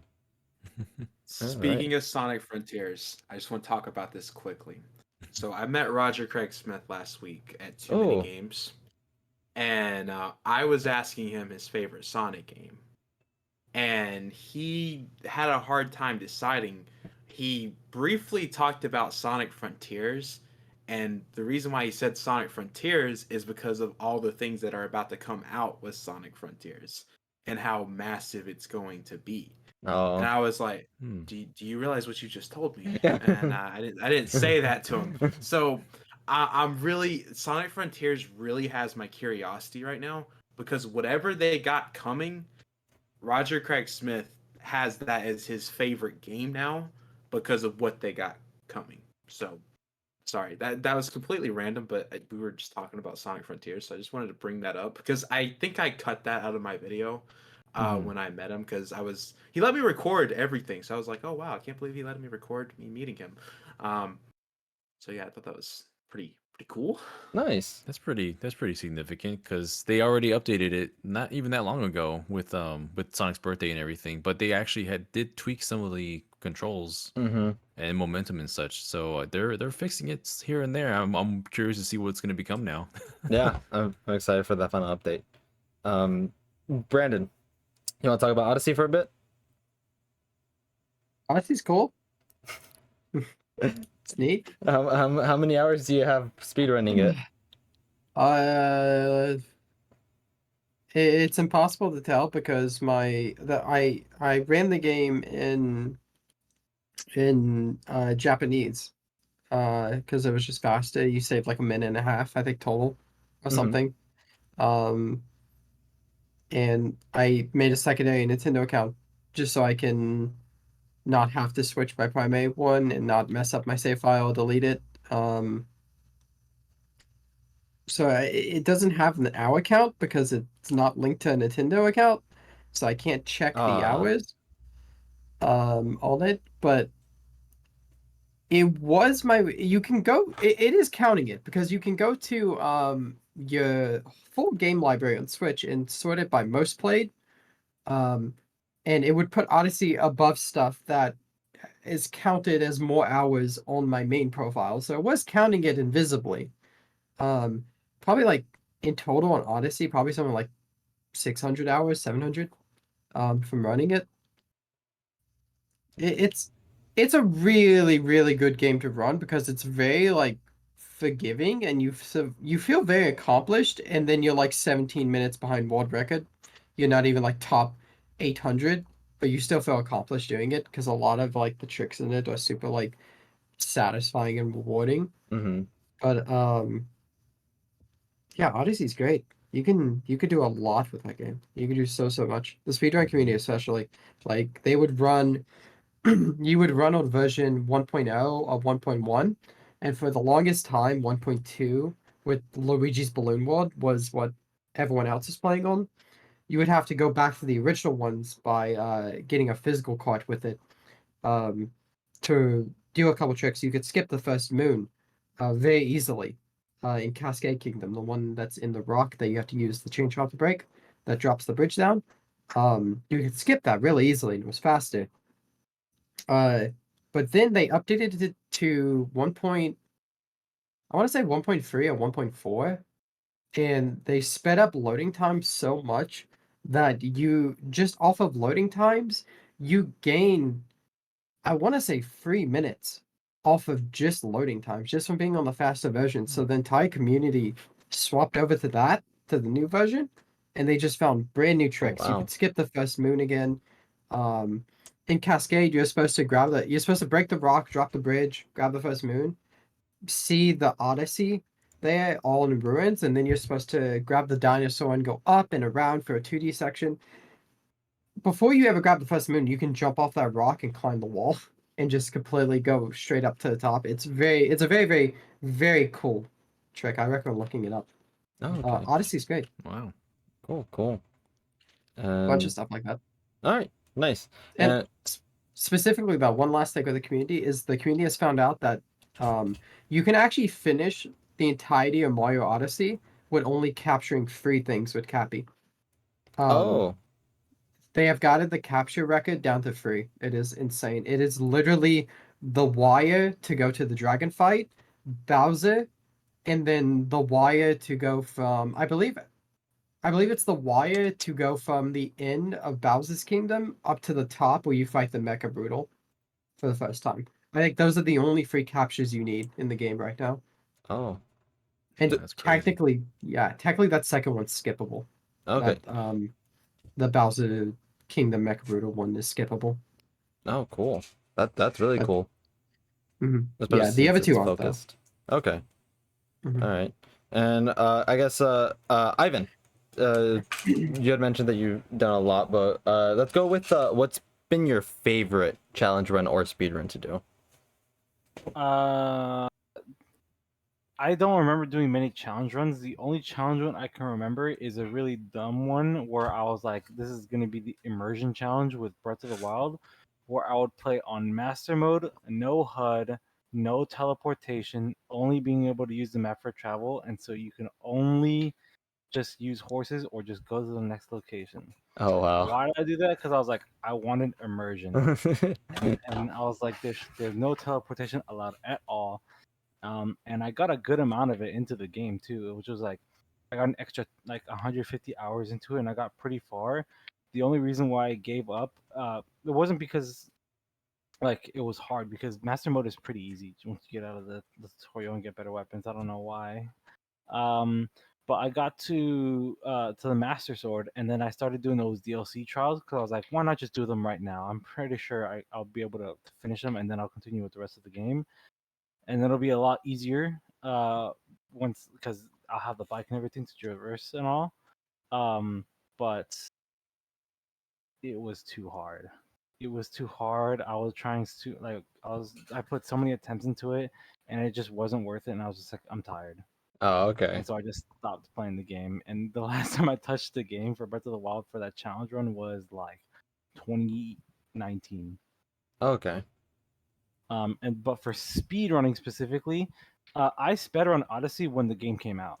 And at the time, I think the fastest time was like a minute 15, or sorry, an hour and 15 minutes. Hour and 15 minutes, and the fastest I was able to get at the moment was like an hour 40, and I was trying to break that 40-minute mark. Um, so that was super fun. I stopped playing it because it was right when COVID happen, so I was just like, all right, I'm just gonna go try and play other games, rather than just play this the entire time. It was also around the time where I got into Celeste, and I was like, this game is way more fun. Um, and I did a bunch of speedruns for Celeste. Other games that I tried to speedrun was Mario 64, Tony Hawk Underground 2, Classic Mode. What other games did I try to speedrun? I tried to speedrun. I have a list on it on my computer. Give me 1 second. Let me see if I can find it. I have like a designated folder for speedrunning specifically. Oh, okay, because you've done a Yeah. lot of them.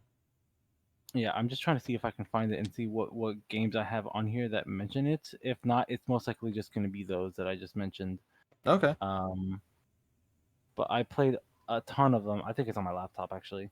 What I just remembered. But that was what I did so much. And I would still say Celeste is still my favorite to speedrun even now. What else did I try to speedrun? It was another Mario game, but I can't remember off the top of my head exactly what it was, other than Odyssey and Mario 64. Okay. I have no idea. If you end up remembering it, you can bring it up. But Yeah, but I enjoyed Celeste the most because like that's the one I feel like you have way more freedom even in Odyssey. It really it's just any game that provides you with a ton of agency to yourself is just freedom in itself. And that I just feel like you have so much with that, and it's like let's like if you play Celeste for the first time, you go to the game, you're like that's awesome, and then you continue on, learn new mechanics that the game teaches you, and then you go and replay Celeste again. It's like wow, you can play this completely differently now, yeah, definitely. and that's what I did multiple times, Cool. and that's why I enjoyed it so much. Nice. All right. Then we can end off our freedom topic, and this will be the last thing that we cover since we're going to usual end time of the podcast actually. So we'll go ahead and end off with what was this one, where it says a little different type of freedom. What games do you go to? Which Max, you touched upon this a little bit actually when you were talking about No Man's Sky. But what games do you go to when you want to escape reality a little bit? Just to escape reality a little bit, because I know games in general can do that pretty easily. But is there like any go-to ones that you can think of? And Everybody wants to switch. I'm joking. Escape reality with the whole group of people. There you go. yeah.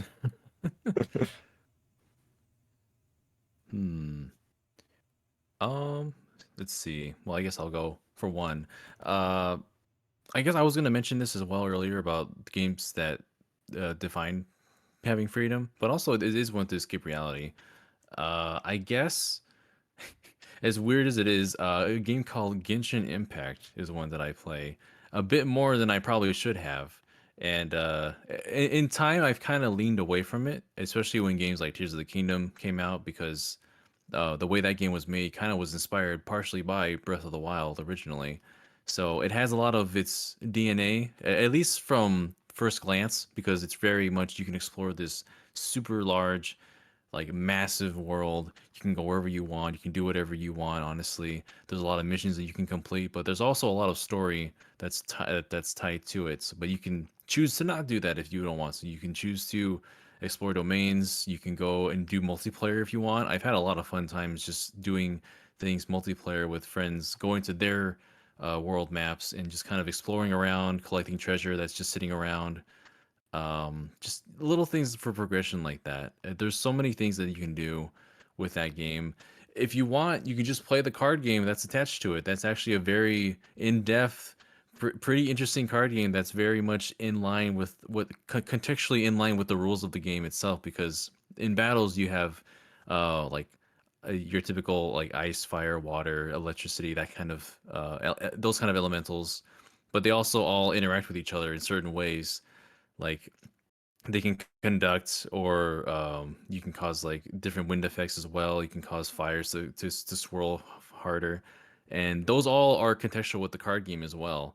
Those rules still apply. So there's you go on for a long time about this. The game has a lot of problems on its own, of course. It is a gacha game, so that kind of like is just the breeding grounds for having people talk about it in a not so positive way, but it's still very popular. I choose to not invest any more money into that anymore.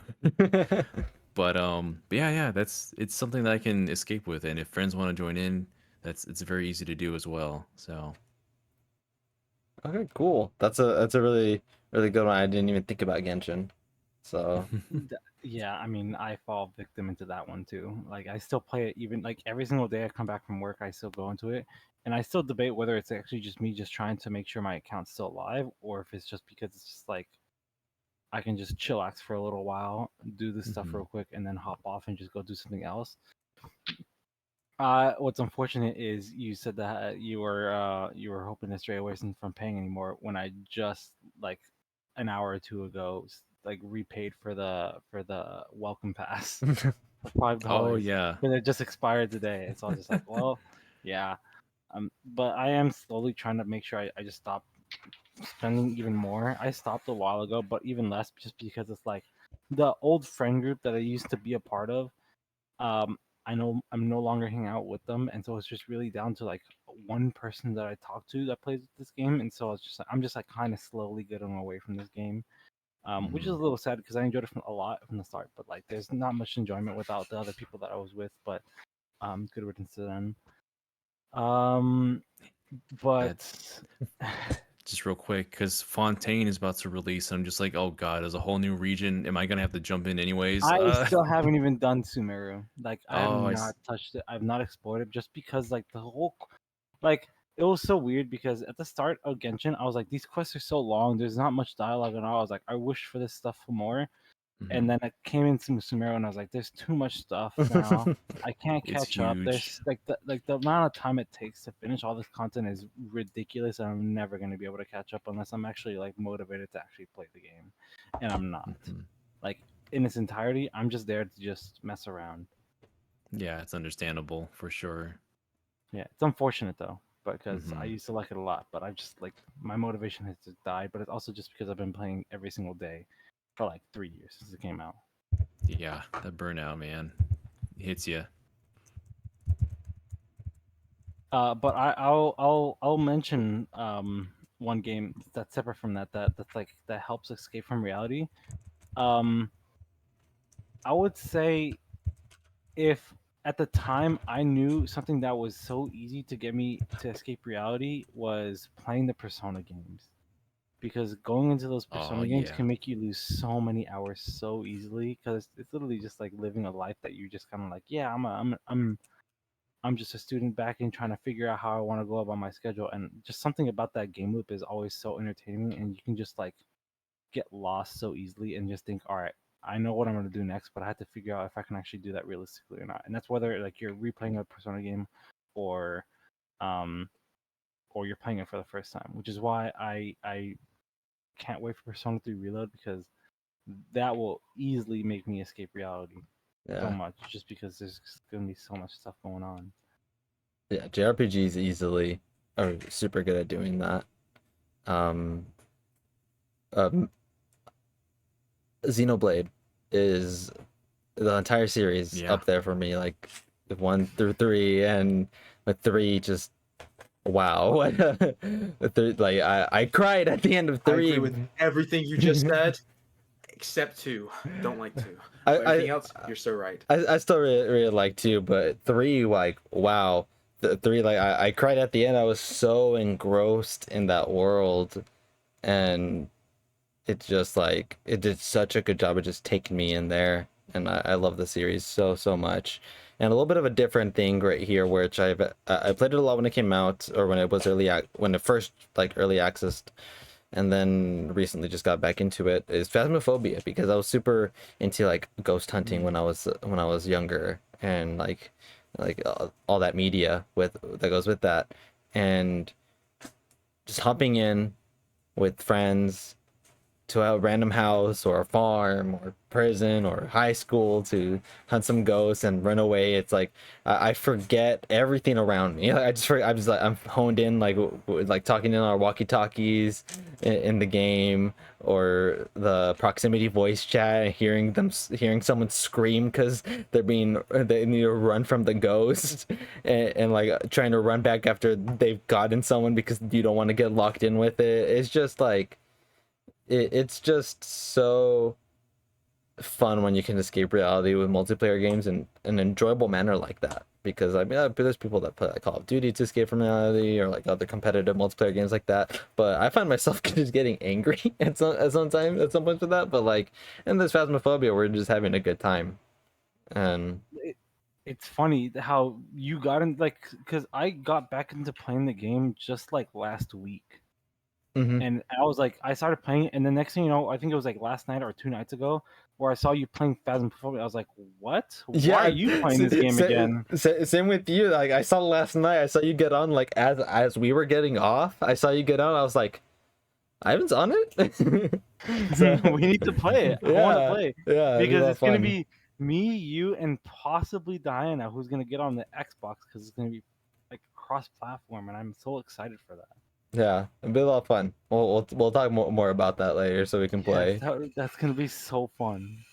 Phasmo's so immersive for what it is. I've That's just Yeah. been like, I've been playing this game from the start, or like I guess 2 months or 3 months after it was released, and so just like I took a break from the game for about like a year or half a year, and because the people I used to play with, which is the same for Genshin, I'm just no longer like hanging out with them at all. And so that game group just kind of died out, and I just didn't really like playing with random people, and also there was just so many updates going on. I was just like, I can't catch up. I'm just gonna go play something else to the side because also the game was getting a little boring. But then when they did the whole trailer of like, hey, we're gonna be offering cross-platform, and so it's like I can actually play with my old little brother. I can play with a couple friends that are on console only for PS5. And so it's just like I have other friends that I can play with now in this game because it's finally offering cross-platform that I've been wanting for years. And it's not fun to me. It's not fun by yourself. One, because I'm scared and I don't want to go into the house by myself. But two, it's so funny, like what you just said, where you go into the house, you're about to walk in, you have a friend going up, and the door closes right in front of you. And you're like, is it hunting? And then you guys are just screaming, and you just see flashlights going away, going upstairs trying to hide, and then next thing you know, it's like complete silence. You open the door, and then you just see a dead body there. Yeah. And it's like, oh, Yeah, that's why he stopped Someone died. responding. someone died. It's so good. And Daniel, were you saying something about it? Oh no, it's just y'all are hitting those games that I really resonate with. Xenoblade, I have the entire trilogy on my Switch. Torna and Future Redeemed, for as small as they are such immersive experiences in their own Yes. like bubble that still do such a great job in telling their story and expanding the world of Xenoblade Chronicles. And then Persona, I mean, I'm wearing our Sen shirt right now. I love Persona series. Persona 5 helped establish the direction of my art style and my graphic design. That's how much of an impact that game had on me. I've been playing that game, the series, ever since Persona 3 Fest on the PS2. Portable, Persona 4 and 4 Golden. Those were all so like very different flavors of game, because like Persona 4 is like the happiest little murder mystery you've ever played. Persona 3 is like the most depressing game about death that you've ever played. And then Persona 5 is just being cool, Phantom Thieves and all that. Yeah. Those games are so good. I adore them, and I always will. And I'm super excited for Reload happening. Not even that long ago, just a slight tangent. We heard the voice actors do a panel at AX, Mm-hmm. and they sound amazing. I already knew this beforehand, but they were gonna do a great job at the whole recasting. Just sad that there's no female route, because Kotoni's like my favorite Persona protagonist ever, and she's not in this game. But I think they're gonna be doing enough with this to kind of circumvent that. I saw that panel and I was like, like damn, they pinpointed these voice actors so well. I was like, I find no difference in them except for one.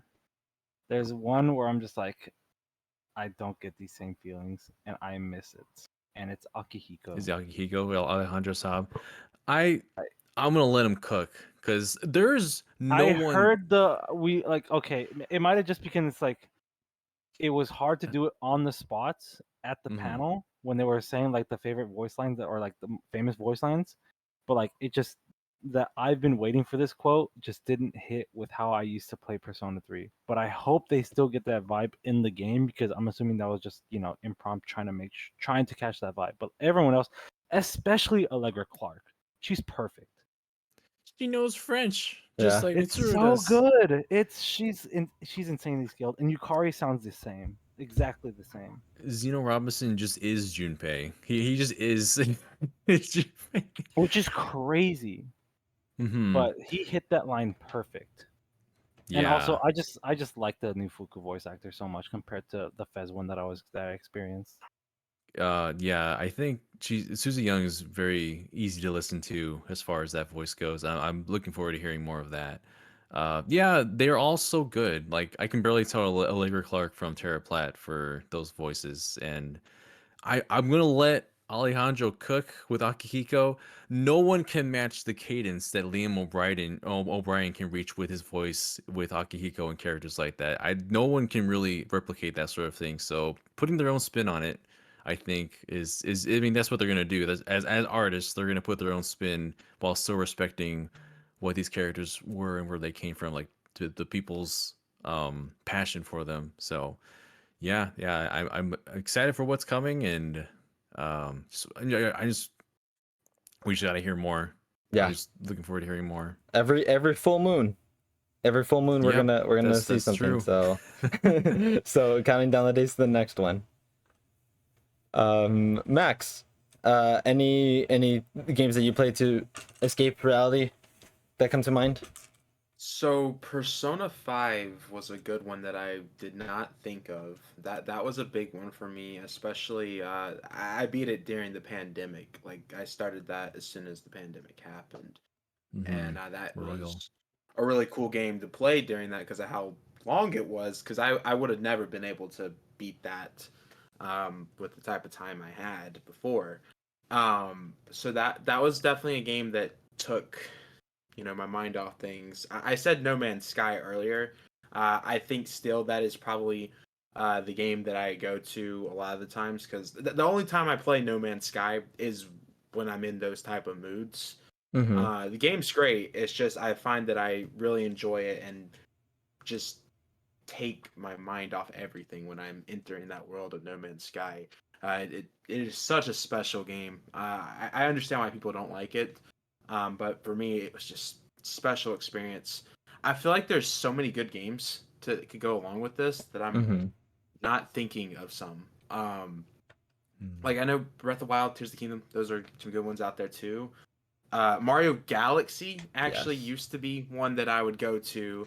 I would just start up a new save file. Me too. Because game was so perfect, I would do that. And another odd one, Super Mario 3D World. Oh, really good. Love that one.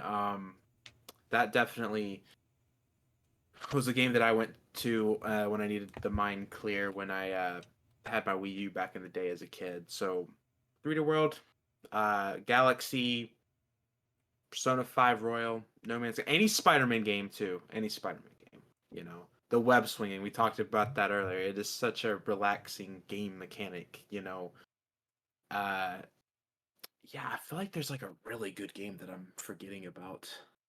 It's also really late, and I'm so sorry. So that probably has to do with the affecting Yeah, it is thinking. 1 a.m. for me. It is 1 Oh, a.m., no. but that's okay. It's okay. We're built different out here. I go to work in a few hours, but that's okay. That's okay. Dang.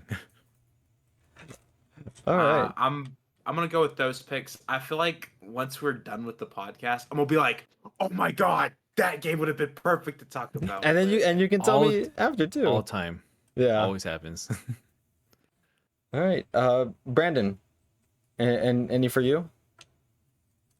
Any Mario Party. It's a good one. Ooh. Love Mario Oh, Party. You yes. get to spend time with friends and not have to think about anything and Mm-hmm. laugh and joke around. Loved Overcooked. Oh, Overcooked Ooh, 2 was okay. great. Yeah. It was super, super fun. And I mean, same with Human Fall Flat, because Human Fall Flat, you get thrown into levels with friends and you can barely control shit, and it's sort of a puzzle, and then you finish it and you're like, wow, I don't know what happened, but that took 2.5 hours. I love that these are all games where part of the point is just yelling at your friends for what they're Yes. doing to you. Yeah, it, it's hard to worry about other things when you have to worry about yelling at your friends. That So is true. those are all really good ones. Love that. I guess for a single player game, SX Tricky would be a good one. That's the sex tricky. Yeah. Okay. I got two more I want to talk about real fast. Yeah. Animal Crossing New Horizons and Animal Crossing New Leaf. Wow. Good Those ones. two games are big for me, especially New Leaf as a kid. That on my 3DS. That was when I was in my. I was a casual Nintendo fan, is what I would say in that era. But I was in the early stages of becoming a big Nintendo fanboy at the time. So playing that was absolutely awesome. And then obviously New Horizons during the pandemic, that was the go-to game. I think the Animal Crossing Persona 5 combo was the two games that I went with the most during the pandemic. Everything that everyone's saying is really good. You had mentioned Galaxy. I didn't want to mention Galaxy or Sonic just because I didn't want to be redundant in what I had already been talking about. But those games, I just start up save files and I don't even beat them. But like if I'm ever want to just escape, they're just so easy for me to just jump right into and play for a bit. And absolutely love it. And Daniel, you had mentioned how Persona 5 affected you with like your art style and stuff, and it's like that's like a trend that I see a lot. Like with me, Persona 5 is what got me into cosplay. My first cosplay was Joker, and so that's what got Oh, me nice. into it. And Ivan, that's what got Ivan into more Persona games, and that's what jump started It's what like got everything. me into Persona games, which indirectly put me into more anime games, which put me into anime in general. Yeah, so it's It like was like a wild spiral. all these games that everyone's talking about just makes me feel good talking about all these. So I'm glad. But yeah, Yeah. that's the last thing that we're gonna talk about. So I'm gonna go ahead and go around, let everyone do their outros and stuff, and we'll do the same order that we did when we were talking about what everyone's been up to. So we'll do kind of clockwise, and I'll start with you, Daniel. Where can everyone find you at? Sure. My name is Daniel Alba. You can find me on Twitter at Evernight Studio, at least for now, before Twitter burns and dies and crashes to the ground. But you can also find me on Twitch. I co-run the Twitch channel for Good Vibes Gaming at official GVG with my friend Brandon. That is Good Vibes Arcade. We do that 2 or 3 times every week, so you can catch us on there. And if not, you can always find us on the YouTubes at GVG. We're doing stuff all the time, trying to get more videos out. John's always pumping out videos. We're doing a podcast every week. Yeah, we're always trying to stay active, and there's always something new coming down the pipeline. So stay tuned. Awesome. Ivan, do you have anywhere that people can find you at? You'll be able to find me every other blue moon where I'm able to be free for these podcasts. I don't have social medias or any Twitter, Twitch thing to do. Did you want to link your website at all, or are you good? I am okay. Okay. That still needs. I have been very, very behind on projects. I do know that there is a game jam going on, but like all this in regards to our projects are very slow or haven't worked on it at all just because so much other things have been going on, and also I've just been preoccupied with work and games Okay. and life. All right. Cool. So Cool. I'll hold off on my website for more. All right. Sounds good. Brandon, thank you. I'm so sorry. Actually, that sure, you Sen. That's it. Actually, no. I'll give you my website. You just Oh. give me a sec. Okay. Yeah. Go ahead and paste it into Twitch chat whenever you want. You should be able to, and if not, then let me. Yeah. You're good. You repeat. Okay. Yeah. You're good. Brandon, sorry, and thank you for being here. Where can everyone find you at? twitch.tv/thesandvichhoovy. I do Overwatch. If you like competitive Overwatch, I play on teams and I scrim when we do tournaments. And I also play Sonic Frontiers. Cool. And Max, what about you? Okay, so I primarily do YouTube. I am a full-on Nintendo Switch channel. I upload twice a week, sometimes 3 times a week. I upload shorts every single day on the days that I don't do regular videos. If you guys are not subscribed yet, I am really trying to hit 9,000 subscribers before I go over to Southeast Game Exchange next week because they have me out as a guest there. That way I can make the joke that I have over 9,000 subscribers. No. If I don't get it, that's fine. We're like 30 away. I think I'm gonna hit it before then with how fast the channel's been growing. But if you guys are not subscribed yet, I'm just saying it'd be great so I can make the joke, the joke that no one's gonna laugh at, of course. But to me, I'll be laughing. You'll be And laughing at then it. obviously streaming on Twitch, Twitter. I'm on everything except Threads because I'm an idiot for some reason. I'm the only one that is struggling to make a Threads account. So hopefully that'll happen someday. I don't know. Okay, cool. And I've been typing the links in Twitch chat. They're popping up on the overlay if anyone wants to check them out. They will also be in the YouTube description and on Anchor as well. I believe Spotify automatically takes the description from Anchor, so it should also be there. But if not, then you can find them on YouTube or in Twitch chat in the VOD. Yeah, but as always, you can find me here. The podcast will be uploaded to Spotify and on YouTube soon after. Make sure to check everyone out. I really appreciate it. Daniel's first time being on here. Max hasn't been on here, but he was here a while ago, and it's also very late, so make sure to show him some love. Brandon's sick, and it's been a while since I've been here as well, so make sure to show everyone some love. This was episode 59 of the Midnight Channel, and we'll see you again in 2 weeks, where in 2 weeks we'll be doing the Mario Kart Wave 5 episode. Good night, everyone. Right up.